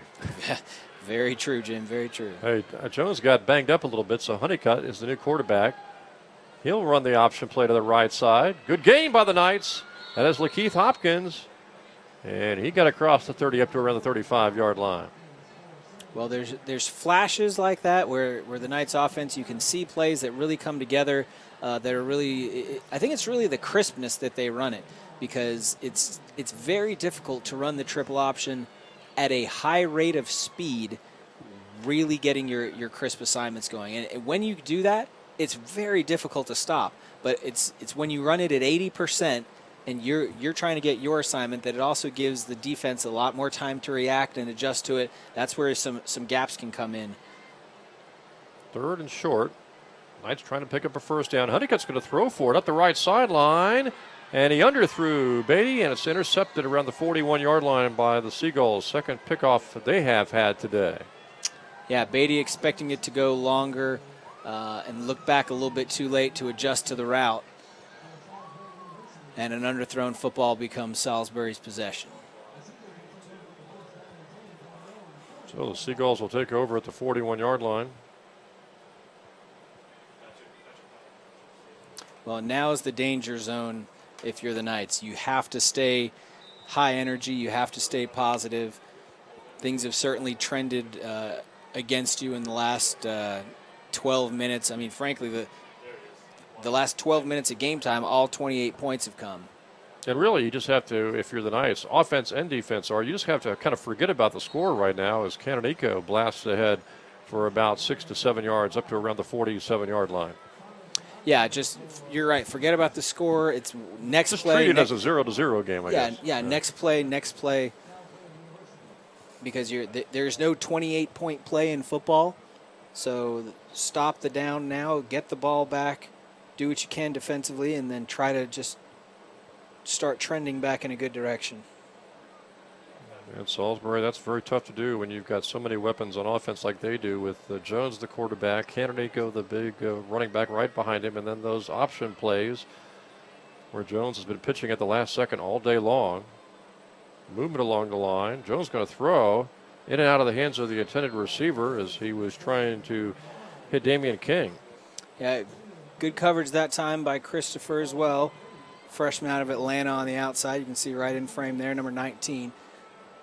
So it can be so easy as a defensive back when that run, they just keep hitting you with it again and again and again to either say, okay, they're not coming my way, I'm going to take a break, or, oh, they're sweeping my way, I need to get off the receiver. Because when they do that quick flip to the outside, you've got to be right there to break it up. And he was right there to make the tackle, even if the ball had been caught. Knights trying to force the fourth down punt if they can stop him here, and they do. Great blitz up the middle there, firing right through the gaps. Anthony Silata. You see, a lot of made a big play there, had some help. Boy, you talked about this earlier, too, in the game, how big the offense and defensive lines are this season as opposed to last season for the Knights. Yeah, the defensive line particularly, there's some big boys out there, and as you're getting shots on the sidelines, we've got a couple of rather large guys on our coaching staff, Ed and T. Yeah. It's interesting to have them come in and say, this is what an NFL lineman looks like. And it's just like, oh, it's one thing to see him on TV. It's another thing to have him right there in front of you. Fair catch called for and made by Reed. Yeah, Reed very clearly signaling this time. He waved that hand much longer than he had to after really getting drilled on the last one. He paid for it, but then again, you like the penalty yardage. It's true. I think generally speaking, you'll take the penalty yards when they come in a situation like that, but you'd rather just not get hit. I mean, no one out here on this football team is afraid of getting hit, but in a situation like that where it's not expected, you can really get injured very easily, which is why they associate the penalty with it. Ty Jones back out there, the sophomore quarterback, after giving away that last series to Honeycutt for a few snaps. Straight handoff up the middle, nothing fancy. Picked up 3, maybe 4 yards on the carry. That's where the Knights have found a lot of success, is just that straight handoff up the middle, 3 or 4 yards a pop. It seems like when they've tried to get really use that option with a little more flexibility, it's gotten them into trouble. I wonder if we're going to see a little bit more of that. That was Michael Fry. Came in averaging about 4.3 yards a carry through the first 2 games. Knights had run the ball much more effectively. They last season had a really hard time running the ball for more than a couple of yards on average. Yeah, and that average is really important, especially there's a huge difference between an average of 4 and an average of 3, because it's all about staying on schedule.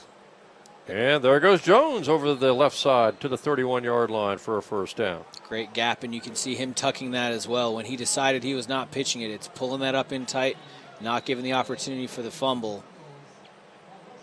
But yeah, it's if you spend much time on an offensive sideline, there's talk about staying on schedule, which is how much, what are the yards we're getting per play? Are we getting a first down every 3 plays? Are we staying out of 4th down territory? If you can get 3.5 yards a play, you're staying on schedule. You're getting your first downs. You're moving the ball down the field. Every once in a while, you can crack a big one, and that's great. But 4 yards. So important today, too, when you're talking about a ball control offense. Yeah. That's main aim is trying to keep Salisbury's offense off the field. Absolutely true. A little confusion there. Beatty turned in, and the pass was sailing down the sideline. Another interception for Salisbury. That's the 3rd interception today. And some miscommunication, obviously, between quarterback and receiver on that pass pattern. Yeah, that was very, very clearly miscommunication. Looking for the deep route and not going to get it. That ends up being a ball thrown directly to the receiver. Of course, Beatty's been playing basketball the last couple of years and new to the university's football ball club. Right, and it's a very different sport when it comes to that sort of thing. In basketball, you're looking for the pass. You're making eye contact. You're basically doing a lot of it on the fly. You've got some set plays and so forth, but generally speaking, it's on the fly. Yeah. This is organized football is not like backyard football. It's not just go out there and I'll see you. It's a lot based on timing. It's a lot based on trust. And when that breaks down, it's really difficult. And to the right sideline, pass is perfectly thrown, but great defense by the Knights to knock away that ball. Yeah, very well-timed defense there to get there and break that ball up. Is that Christopher again, I believe? I Or think- maybe that was, I think it was. I think you're right, Jim. We looked for a second there. That ball was going to be right in the hands of Josh McLean, and it was in his hands, but it got bumped out by the Knights defense, so... Yeah, that's what they teach as a defenders. If you can't get your hands on the ball, as soon as it comes in, just hack down on the arm, because if you can knock one versus the other, twist the ball a little bit, anything to disrupt it. It's perfectly timed. Option play. No, it's going to be Canonico straight up the middle for maybe 2 or 3 yards. He is forced back by several Knight defenders, including Michael Benjamin and Adam Davis. Yeah, bodies there just swarm, grab, hang on, and wait for help to come. Even the second defensive line is really beefed up this year for the Knights. Yeah. The linebackers. Yep, they're. We have a football team that really, really looks like a football team, and that turns out that's helpful. 3rd down coming up here, about 7 to go for the Seagulls in a 28-0 ball game here in the 3rd quarter. You go back almost, 15 minutes ago, and as far as the game clock is concerned, and it was 0-0. Here's Jones pitching, and it's going to be a good game by Brady Curley. Either a first down or very close to it, and we've got a Knight down. Helped up. And will come off the field. Like Neil Davis, I believe. Yep.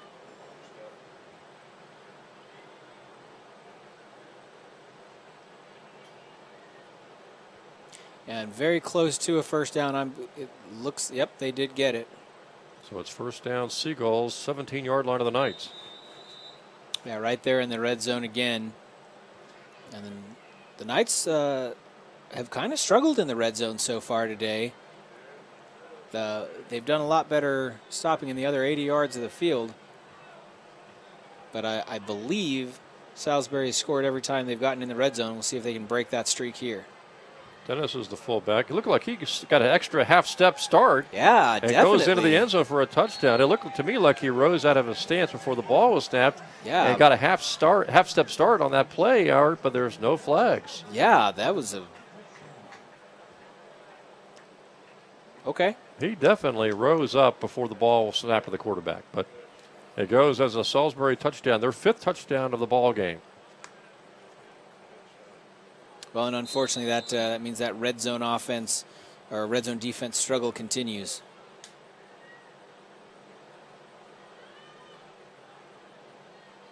Seagulls' 5th extra point try today, and is able to go through to make it a 35-0 ball game.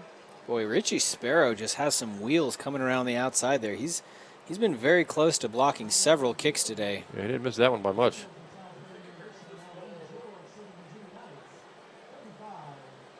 So the offensive philosophy remains the same for the Knights. Get on the scoreboard here with still 4:34 to go in the third quarter, and the entire fourth quarter is still to come.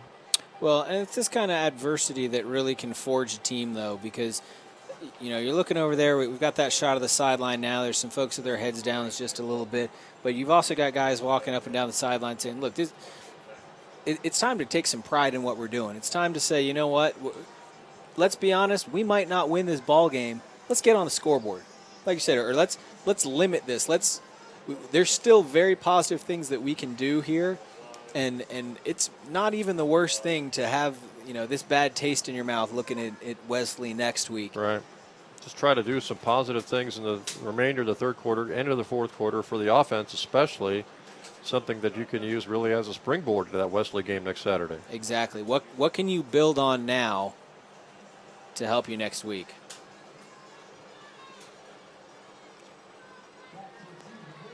So here comes the Salisbury kickoff. And special teams might be the phase of the game where that can start. Yep, with a nice long kickoff return, maybe 4-6 points.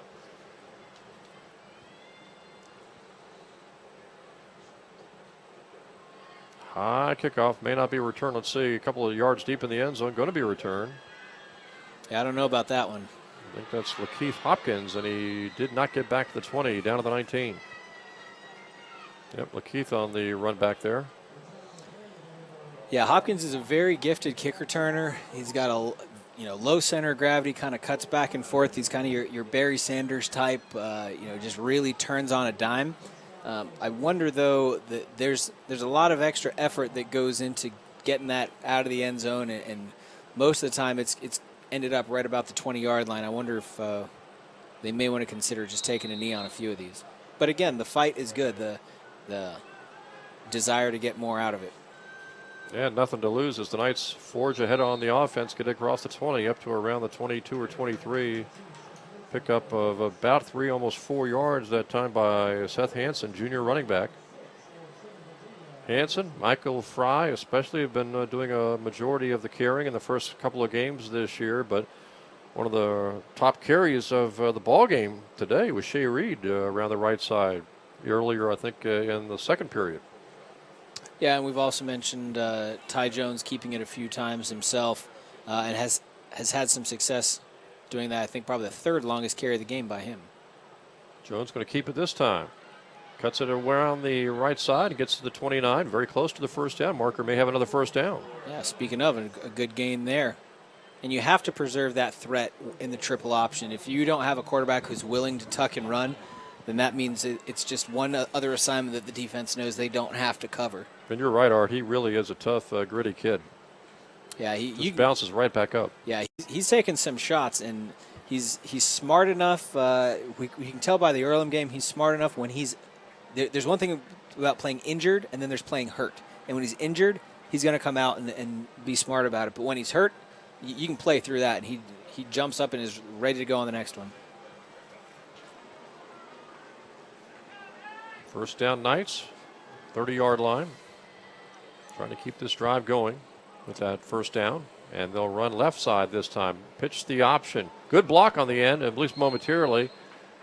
And it winds up being about a 2-yard pickup. Well, and that's the difficulty about playing against a team that also runs the option as well, is they're used to defending it. And so there's a big advantage to having been in that system for a long time as well. They know if it's coming that way, all they have to do is stand up their man and put him in the lane and wait for help to come. So this not only is Salisbury a really strong team, but the particular matchup of style that way favors them. Yeah, that defensive back isn't necessarily always looking to make the tackle, as you mentioned, just kind of standing up the blocker, making sure no one goes outside of him, trying to force everything back inside. Right. Exactly. 2nd and 8, 32-yard line. Phillips in motion, handoff straight up the middle. That is Fry to the 35. He picked up maybe 3. Going to bring up 3rd and 5.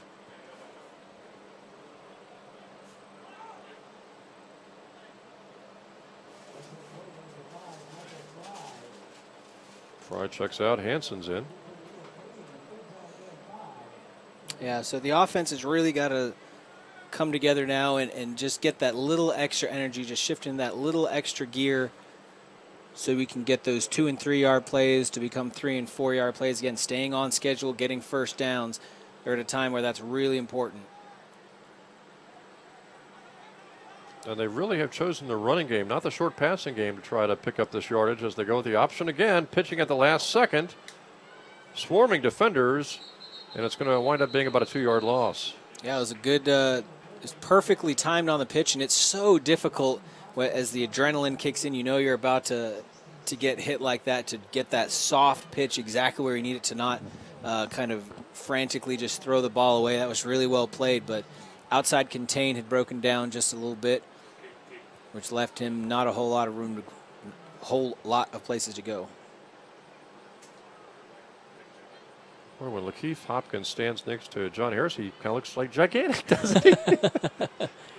Well, and that's not that much of a size difference, I guess, when you get right down to it. Well, that's what I was saying when, with Edmund Otalo, is you've got guys out here now that you're looking at, and it's like, man, that is just a really big human being. Right. And it's difficult, certainly on the defensive side of the ball, like to compensate for that. At the end of the day, if you don't have size, it's really, really difficult to adjust. And so that's why it's a very helpful thing. Of course, like I said, we mentioned this earlier in the game. Jumping into Division III, especially jumping into the Jersey Athletic Conference, success is not going to happen overnight. Not when you've got a conference loaded with talent from top to bottom.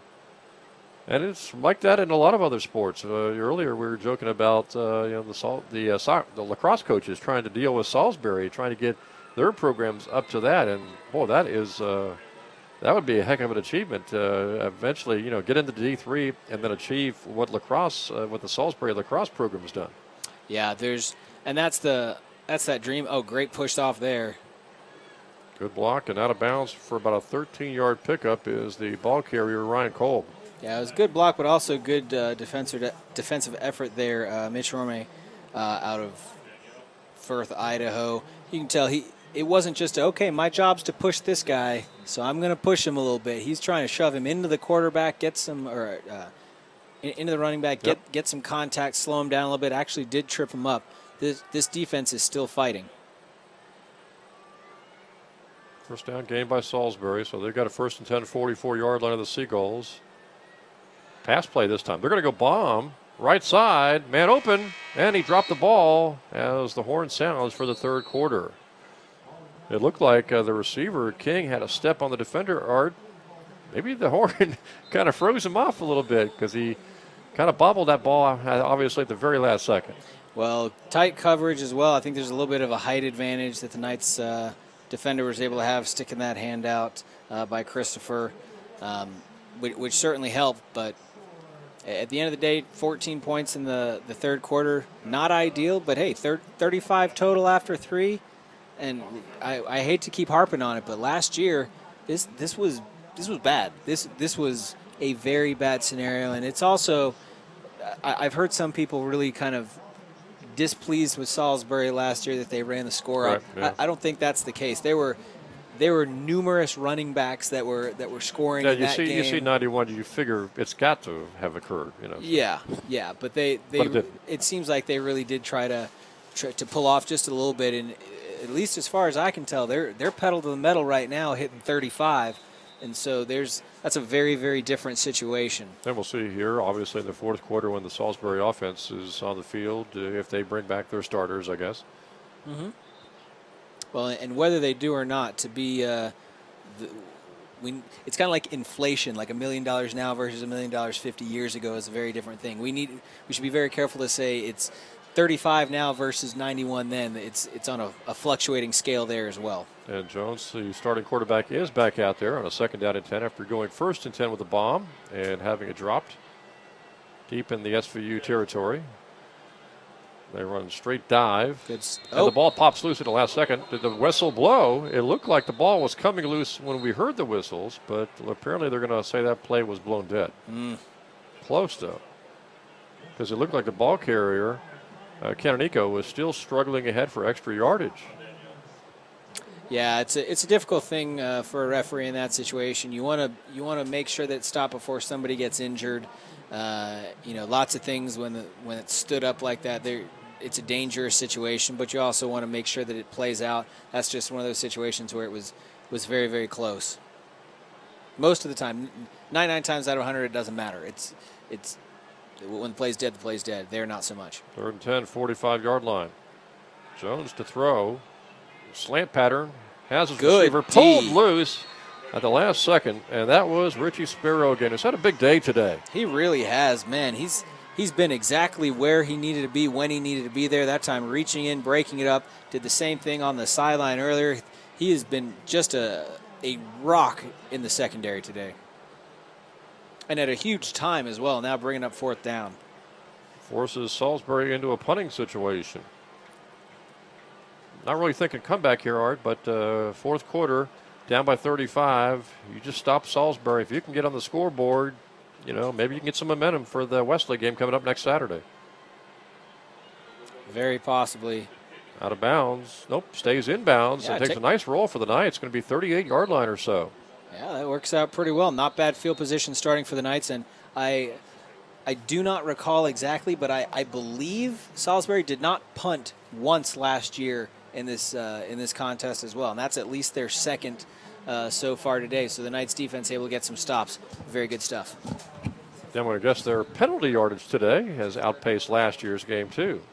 So it's 35-0 here in the 4th quarter, and it's going to be a situation where the Knights offense comes onto the field trying to get on the scoreboard here, Art. They got plenty of time to work with here in this 4th period. Yeah, and at least start closing that gap. You can win the ball game, and that's certainly exciting, but even to make to put one in the barn is good. To start trending offensively, like you said, it's all about building for next week. They're going to start this drive again at the 38-yard line. See if they stick with the ground game. Looks like Honeycutt is back in there at quarterback. Hands off to the fullback. And a nice game by Michael Fry. He'll pick up about 11 yards. Looks like he's got a 1st down. And I love that little hop at the end. The Knights still excited, still in this one, still doing everything they can. Well, the Knights offense wants to get on the scoreboard against this team. Absolutely. Well, and that's the thing. They're hungry. They want to get on the scoreboard against every team. They want to put up as many points as they can. They know they're just right there on the cusp, a little crisper, a little faster, and you get much better results. Fry picks up the 1st down this time, and after getting about 9.5 on the first carry, he picks up about 2 that time for a 1st down. Well, a lot of tough teams remain on the schedule. Wesley next Saturday at the very end of the season, a road game at Christopher Newport. Also, along the way, they've got Rowan on the 15th of October. That's another tough team, but several teams, could be ripe for the picking. We mentioned William Patterson coming up on the 22nd of October, homecoming. Road game at Keene as well, and Montclair on October the 8th. That's a road game. Yeah, some winnable games coming up for sure. Been the College of New Jersey before they wrap things up at CNU, and go back a couple of years. The Knights got their first New Jersey Athletic Conference win against the College of New Jersey. They did, not that long ago. Michael Fry doing a lot of duty here. Shot of Danny Dupay there on the sideline, showing some love to Fry as he comes off. Pick up about 6, so second down and 4. Knights steadily grinding their way down the field here in the fourth quarter.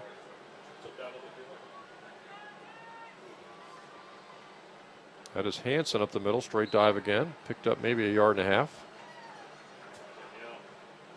Well, I think the Knights now, they've got that fourth quarter surge of energy. They're trying to capitalize on that, and this has been a good offensive drive.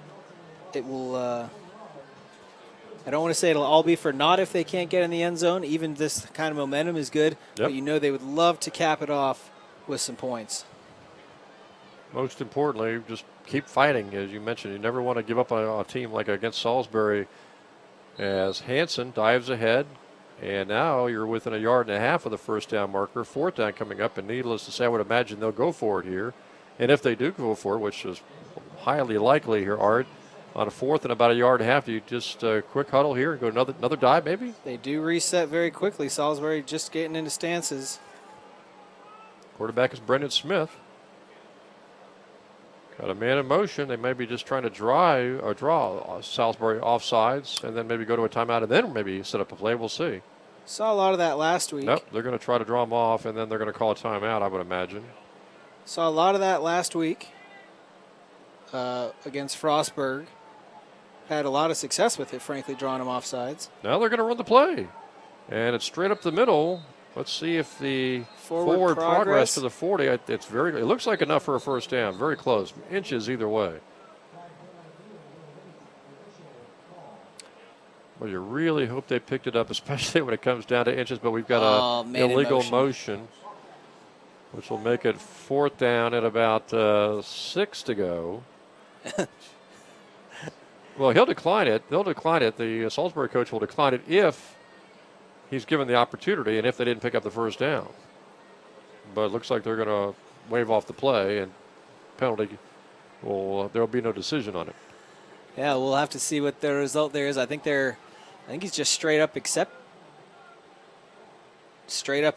it, save the measurement and pull it back. And on 4th and 7, they may not go for it now. They may go ahead and punt. Let's see. Yep, they're going to punt on 4th down and 7. Well, they're going to set up for it at least. Try to pin him deep, get a defensive hold, maybe try to get the ball back in better field position for another drive. And they will go ahead and kick. Downfield, it's fielded by Salisbury. Dangerous play there, and good downfield coverage by Thomas Berrios, I think it was. We could hear that hit all the way in the broadcast shed here, Jim. Which is just about 10 yards away. Oh, come on. I was trying to give him some extra credit there. Yeah, really good hit, good coverage there. Again, I cannot praise the punt coverage enough for this Knight team. Big improvement. You can see Coach Rigel there really invested in that area. And they do what they wanted to do. They pin them deep inside the 10, down around the 6 or 7 yard line. And now the question is, can you get a stop here to either force a turnover, push them back for a safety, or keep them deep so a punt will still give you good field position? Key is not to allow first down, and obviously get a turnover if you can. It's and a good the Knights start. do a great job on first down, shutting down the ball carrier for no gain. Yeah. That was the backup quarterback, I believe, Brandon Lewis. Yeah, that's Peituiaki in there making that hit. I having seen him without pads on, I would not want to be a quarterback on the other side of that football from him. Only allowed a yard, so second down and 9.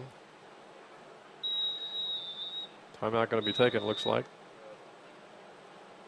Officials timeout, maybe. He's got a Knight on a knee.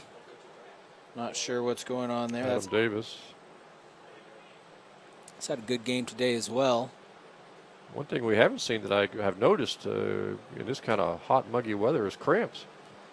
Yeah, definitely an issue that can creep up pretty quickly and something that the Knights have struggled with as well.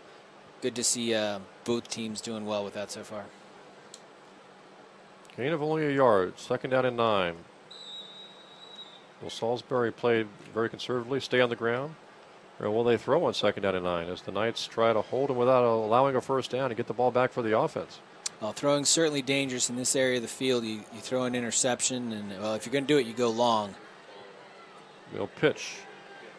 Great defensive play, and a holding is going to be called, too, to boot. It looked like that was Mitch Orem making the play. He got held by the receiver Curley and still made the play. Yeah, that was beautiful coverage. That quarterback got, 1 second after that ball was snapped, there was people flying in the background.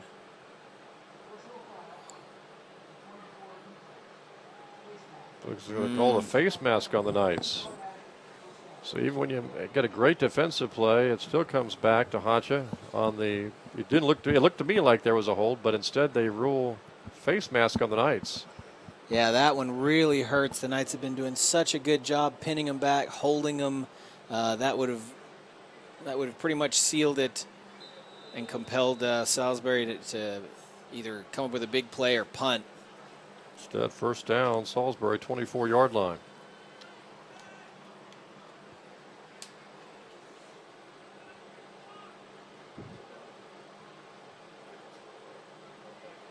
Seagulls look like they're going to pass here, and they threw it behind the intended receiver on a slant pattern.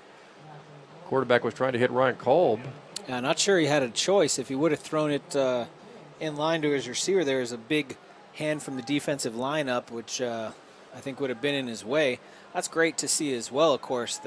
What you teach a defensive lineman is if you can't get to the quarterback and he's about to throw, just get your arm up, get something in the way, some kind of obstruction, maybe get a deflection or even an interception. In that case, just able to adjust the route or the pass enough to not let it get to where it needed to for the defender, or for the receiver. And almost a situation where they were able to pull down the quarterback Lewis in the backfield, but he was able to get away at the last second and pick up positive yardage as the Knights defense came pouring through and almost hit the quarterback in the backfield, but instead a short gain for the Seagulls here. And now they're looking at 3rd down, and it looks like about 5, almost 6 to go. Yeah, great pressure through the line. This smacks of the Knights defense from the first quarter, which is really impressive to see that kind of energy and drive still here in the 4th. See if Lewis, the backup quarterback, will throw the football now on a 3rd down at 5, or if he gives maybe to the running back right behind him. He wants to throw. There's an offsides. Ooh. He's hit. As we've got a penalty flag, probably motion on the offense, I would imagine. Some sort of illegal procedure call, perhaps. I think it's going to be offsides on the defense. We'll have to see here in just a second. That was Skylar Cloward who came in on the quarterback. The offsides call, Art, is correct, and it's a first down. Gives the Seagulls that first down. Yeah, really frustrating. That's a couple of key penalties that have interrupted the Knights' defense. They had a couple of good stops, both of which broken up by him. That time, even the sack negated. So the Seagulls, having this drive kept alive by Knights penalties, now have moved the ball to their own 34-yard line. This drive started back at the 7-yard line of the Seagulls. And that time, Lewis is brought down. Eaten up in the back by Skylar Cloward. Yeah. Speaking of guys that have had a big day. Another big freshman doing the job there. Yeah, defensive lineman out of Grantsville, Utah. Man, he's been huge today, and it's so good to see that coming out of some freshmen. Again, as we talk about the future of this program, things like that certainly make it look like we're in good shape. Yeah, Cloward and Sparrow are two of the names we've been calling a lot today. It's true. Sparrow, a senior, though. That's great to have him while he's here, of course, but reaching the sundowning of his career, I guess. Second down, near disaster by the Seagulls in their backfield as Curley was able to get away from one defender. Great job not giving up on the play, though. Marcos Garcia comes in after being slung to the ground, but hanging tough, and the Knights defense not giving up, even after it looked like the man was down. So now it's 3rd and 15. If you don't have any big penalties here and you can stop them on 3rd down, you should get the ball back in decent shape and maybe give the offense potentially just one more shot at it. I was just going to say, the last 2 times it's been 3rd down, on this drive. The Knights have bailed out the Seagulls with a penalty. They cannot afford to do so again. Let's see if Lewis, the lefty quarterback, wants to throw. He will drop the throw, and he's going to throw a screen, and he overthrows it. Canonico was out there, and he had 2 or 3 blockers in front of him, so that was a gift for the Knights, and now they're going to take it over on the punt. Yeah, I don't blame him for overthrowing that one. He had 4 bodies in his face. That was Of course, that's the whole goal, I guess, of the screen. You want as many bodies in front of you so you can throw the ball if you can get it over the defenders, and that's 4 defenders who won't be in the play. Yeah, very true. But while that is great on paper, it's different. It's a different thing to see 4 very large people running at you. Depends on perspective. If you know all you have to do is get rid of this ball and they will leave you alone, it's tough to not want to just get rid of the ball. Sometimes they don't always leave you alone. That's true. That's true. Sometimes they get those penalty flags. It'll certainly improve the likelihood. How about that? In theory. It's true. But great. Nice punt by the Seagulls, no return, and I know the Knights had to be looking for better field position. Yeah, it was a beautiful punt, but lest we forget again, this is the Knights forcing another punt out of Salisbury, which is not something that they were able to do last year. And even after giving them first downs, it's kind of that bend not break defense, where even after giving up a couple of first downs on penalties, they're able to hold them again and force that punt. Yeah, the Seagulls scored 35 on Albright, 40 on Montclair. Montclair's got a pretty good ball club. They scored 40 on them. And even though right now, Art, they've got 35 on the Knights, I would imagine compared to their first 2 games, especially compared to Montclair, that 35 has been a struggle for them to get 35 on the board, or at least more of a struggle than they thought they were going to have. Sure. It certainly hasn't come easily for them. I don't think there's any question there. I don't think there's anybody on this Salisbury team or coaching staff that thought this would be the position that they're in right now. And I think that's what the Knights are going to do to some folks this year. They're going to surprise them, and it might not be with a victory, but it'll be for a much more hard-fought loss. Knights going to try to run the ball on a 2nd down and 8, and the quarterback pays for it, cutting it up inside and getting belted by 2 or 3 Seagull defenders. Well, it was a perfect example in the last time out against Frostburg, as you mentioned, a drastically different story in the 2015 season, and they only allowed 24 at Frostburg. Yeah, 42 at home versus 24 on the road is certainly a major shift. And I should clarify my last statement. I think the Knights are going to surprise some folks this year and come out with victories. But I think even the games that they don't win are going to be substantially different than what they're, at least what the next few opponents are expecting. Now, you could circle certain dates, the home game against College of New Jersey in November, as well as the homecoming game against William Patterson. Those are 2 right there, and a road game maybe at Keene. I think we got a first down on that one, by the way. But yeah, you're absolutely right. Those are some definite dates to circle. Keep an eye out. The Knights are. You don't give up on the other games, like a Christopher Newport road game or a home game against Rowan, or even the home game next Saturday against Wesley. But you recognize just how tough those programs can be.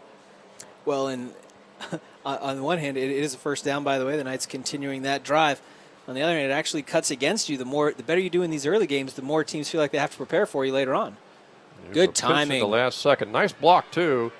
And a good run up to the 37-yard line by the ball carrier, Nayagi. And, those were 2 things you mentioned, Art. The pitch play at the last second, perfect timing, and some good blocking. Yeah, we're watching the Knights offense evolve just as this game goes on. The farther it goes, they're realizing, okay, if I wait, it means I'm going to get hit, but it means if I pitch it right then, that leaves the next guy open. You can't let a defender cover both the pitchman and the ball handler. Knights driving down the field. That's the quarterback up the middle. Brendan Smith, the freshman from Biggs, California. And he'll pick up 6 to 7 yards. Yeah, so starting to roll a little bit, starting to get a feel for the offense. And just the more you can tighten it up. And again, you can practice all day long, but you cannot fully simulate a game scenario. So this is really a helpful time. You just saw David Beatty check in there again. He's at the top of your screen, number 43. Lorenzen at the bottom of the screen, number 11. Pickup of 8 by the quarterback. He's going to pitch the ball to Hopkins. He is hit, and he's going to be dragged down. The ball pops loose at the last second. They let him play. No whistle. See if the Knights were able to dive on top of that ball, and it looks like they were able to get on top of it. Boy, Lyman, I think, had made a huge play there, Art, and I think it was Spencer Butler. Yeah, they went down on the ball. Boy, it's a good thing because that would have been really frustrating had the Knights had the opportunity before the whistle blew when the play was stood up, when they would have gotten the fumble recovery. Yeah. If the refs would have said, okay, we're going to let them play a little longer, and then had it cut the other way, that would have been a tough pill to swallow. Because those were almost similar plays as far as the struggle forward was concerned, and the other play had a much quicker whistle. Yep. And of course, everybody's trying to adjust, and to the game scenario, and referees doing that just like both teams are. By the way, that's injured player Devin McLean, or I should say slow to get up anyway. We'll see. We certainly hope he's all right. Wants to stay in the game, but he has to come out, obviously. So now it's third down, about 2 to go for the Knights. This certainly could be 4 down territory because if the Knights don't score on this drive, they may not see the ball again. Yeah, and you never want to get shut out, especially at home. There's a big difference emotionally from a 35-0 game to a 35-7 game. I think the Knights would I think the players would tell you that same thing, particularly on offense. This isn't like, again, like some other teams, basketball, soccer, where the same team does both. This is an offense whose job is to score points and a defense whose job is to not let the other team score points. So it can be a struggle as an offensive player if you don't score, to feel like you've completely failed or you haven't done what you came out to do. They've done a lot of very positive things. They just haven't gotten in the end zone. But they've had good special teams play. The defense has played pretty tough. Yep, and that, speaking of doing good things, that's enough for a Knight first down. Yeah, Hansen was able to pick it up by inches, got the first down, so they hold on to the football. And now the Seagulls will take a timeout, Art, and I'm sure they want to preserve their shutout. They don't want to allow points here, and they want to walk away with a shutout victory here today. I'm not sure if they want to talk it over as far as adjusting the defense, or if the coach just wants to talk to the referee about his difference in perspective about the spot of that football. Yeah, either the spot or if maybe in connection with that, why there wasn't a measurement. Right. All it's got to be, though, is a few inches or maybe a foot or so the other way, and you don't need a measurement. Well, and at this point, it is what it is. It's first down. The Knights with an opportunity to continue this drive. Clock is obviously a factor here. Just a little over 3 minutes left, and you still have 53 yards to go to score a touchdown. Well, and what a great adjustment by the Knights to tap the brakes. We said before, 24 minutes of the first half, they kept them scoreless 0-0, and then just in the last 6 minutes, 21 points. And Salisbury came out and scored very quickly again in the second, but just 14 so far in the second half. Really great job buckling down. Quarterback held onto the football at that time, pays the price, dumped against Brendan Smith for about a 2-yard loss. Salisbury's probably got a lot of second team, maybe third team defenders out there. Maybe don't. I guess in a few blowouts, they probably have seen their share of playing time over the last year or so. No doubt. And while that talent level may be down just a hair, if as you're going to your second and third string, you've also got guys who are trying to prove themselves, who want to say, look, I should be the starter. You got guys who are fresh and really feel like they've got something to prove. Option left this time. And about a 2-yard pickup close to the 50-yard line goes Nayai.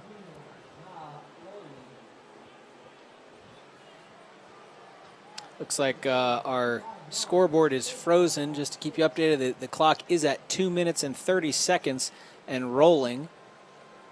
So the clock is operating correctly at the game. But Knights also looking hard at a 3rd and 7. Now again, this 2-down territory, so you got 2 shots to pick up 7 yards to keep this drive alive. And certainly 4-down territory now. And a timeout taken by the Knights. Looked like they were going to run that option again. Yeah, I think the option is certainly the bread and butter. I don't know what they're going to change on that. Coach Dupay realizing you don't get bonus points at the end of the game for having your timeout still unspent. Yep. There we go. Clock's back up. So 2:12 is the accurate time, and 3rd and 7 where we're at there. But I like that as well. we've seen scenarios in the past where it's been, you know what, we're down 35-0. There's 2 minutes. Let's keep it on the ground. Let's run clock. Let's go get to the locker room and go have some lunch. But I like the aggression. I like that Coach DuPace not only still running the offense, but he's saying, look, I don't like the look of this. This is as critical a play as the first offensive we ran, and everything in between. Let's get it right. Playing not just to get on the scoreboard, but playing for, next week and weeks beyond. Carroll and Beatty, top and bottom of your screen. Quarterback's going to try to throw. Gets away from a defender. Now he's going to be hit at the 49-yard line. Ball pops loose. Knights recover, maybe get some extra yardage, but I think they're going to blow it dead. Or no, they're going to say that I'm not exactly sure. The running back or the quarterback went down to the 49-yard line. The ball popped loose and went ahead 4 yards. It was picked up definitely by a Knight. So I don't know how they would award the ball as well to Salisbury on a third down play, no less. This wasn't a change of possession or anything. Holding. Penalty flag is on the Knights. Declined. So, again, I'm not exactly sure how the ball arrived into Salisbury's hands unless it was game. Well, yeah. It looked like the quarterback went down, Art, and the ball popped loose, and it was definitely picked up by Knight. I didn't see any Seagulls grab hold of it. Either he was down, which would make it fourth down. Right. Or it was fumbled and recovered by the Knights. I'm with you. I have no idea. Pretty sure that was a third down play. Yeah. I don't know.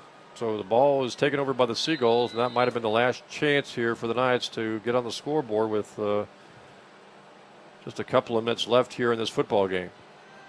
Well, even if the Knights get shut out, they really credited themselves. There's a wild pitch, and let's see if the Knights can grab it, and they are trying to grab it and go into the end zone. Just now they got to pick it up and fall on it to make sure they have possession of the 23-yard line, which they do. Play made by Orman.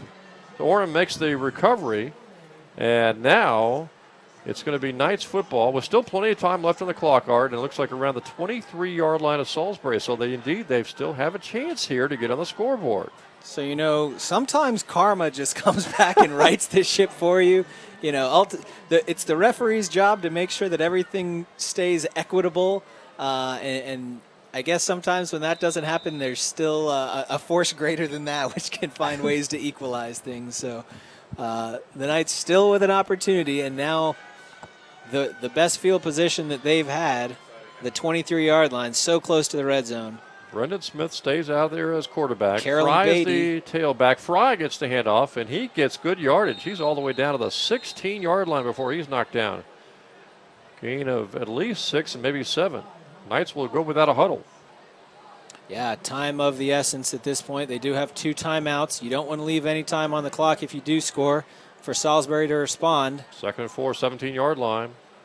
And there's a fumble by Fry, and it's recovered by the Seagulls. Fry, I'm not sure he ever got the handoff from Smith, the quarterback. It was going to be a straight dive, and it looked like by the time that handoff was being made, it looked like it was almost behind him. Yeah, both teams, you can tell, pretty well spent at this point. This has not been clean football for the last little while. Both teams playing a little sloppy. Unfortunate that time for the Knights to turn the ball over again. On the upside, the last 3 plays have resulted in the ball moving, I think, 15 yards towards the Salisbury end zone. Well, we'll see if the Seagulls run maybe another option and have a wild pitch again from their 16-yard line. Or if they play it safe and run it straight ahead, which they will, and it's a big gainer all the way up to the 37-yard line. That was Malik Pratt on the carry. Yeah, Neil Davis also had a good game reaching up and getting a handful of jerseys. It's a good thing he did. Every once in a while you see a back roll over top of a pile but not actually touch the ground themselves, and they stay live when that happens. Yeah, Neil Davis has had a really nice defensive effort today. You could see when he got up from that tackle how tired he is. Yeah, clock is frozen again. It is still running here in the game. We are under a minute. And here is Pratt again, and he busts loose. Knocked out of bounds, finally, by Orem. Touchdown saving tackle perhaps there as Pratt, 6'3", 225 pounds, junior. He's a pretty impressive third string running back, third string basically tailback, fullback. He definitely is. To be fair, he's going up against a defense that's played 4 quarters of football. Yeah, quite weary. So and quite a lot of that time on the field as well. The Knights an opportunity defensively to make a stop. 27-yard line. Handoff this time goes to Tyler Burrows, junior running back. Short gain, maybe 3 or 4 yards on that pickup. It's kind of fun to watch games like this, especially when the camera pushes in that tight, because almost every play you got guys looking for the ball. Wait, where is it? I mean, offensively and defensively. We are under 25 seconds now at 20 seconds left to play. And I don't think Salisbury is going to have to run any more plays. So they're just going to let the clock run out here. And Salisbury is going to wrap up a 35-0 victory today, beating Southern Virginia on the Knights' home field. Knights credited themselves nicely, though. It was tight until really the last few minutes of the second period when Salisbury scored twice before halftime to really break it open at 21-0, and they coast on for a 14-point advantage in the second half, Art. And if there really was one play that put this game out of reach, it was that long touchdown pass with less than 10 seconds to go right before halftime. Yeah, that's a heartbreaker. That's one breakdown. You know, you're mentally thinking, okay, we're at the half. There's just one last play. Nothing's going to happen. But if you mentally check out just a little early, it shows that it can hurt you. Good shot of the new coaching staff there, and the players as they shake hands down at the end of the game. And probably the respect that Salisbury gained today for the Knights. I should certainly hope so. 35-0 in a hard fought. As you mentioned, there were some second and third string guys coming in from Salisbury, but not until very late in the game. The Knights really hanging tough. And after, as you said, 21 points just at the end of the second quarter, but also 14 in the third pretty quickly. But the Knights start and end very, very well. Yeah, the Knights had a couple of chances in the second half to get on the scoreboard, but just never could crack that Seagulls defense. Looking ahead to the coming week, we've got volleyball coming up for you. Women's volleyball Tuesday night, 7 o'clock Eastern Mennonite. Wednesday, 6 p.m., Mary Washington. Friday, 5 p.m. against Christopher Newport. Then a triple header, of course, scheduled Art next Saturday, a week from now, when we have football against Wesley next Saturday, October the 1st at 1 p.m., followed by men's soccer at 5:30 and women's soccer at 8 p.m., and both those soccer matches will be against Penn State Harrisburg.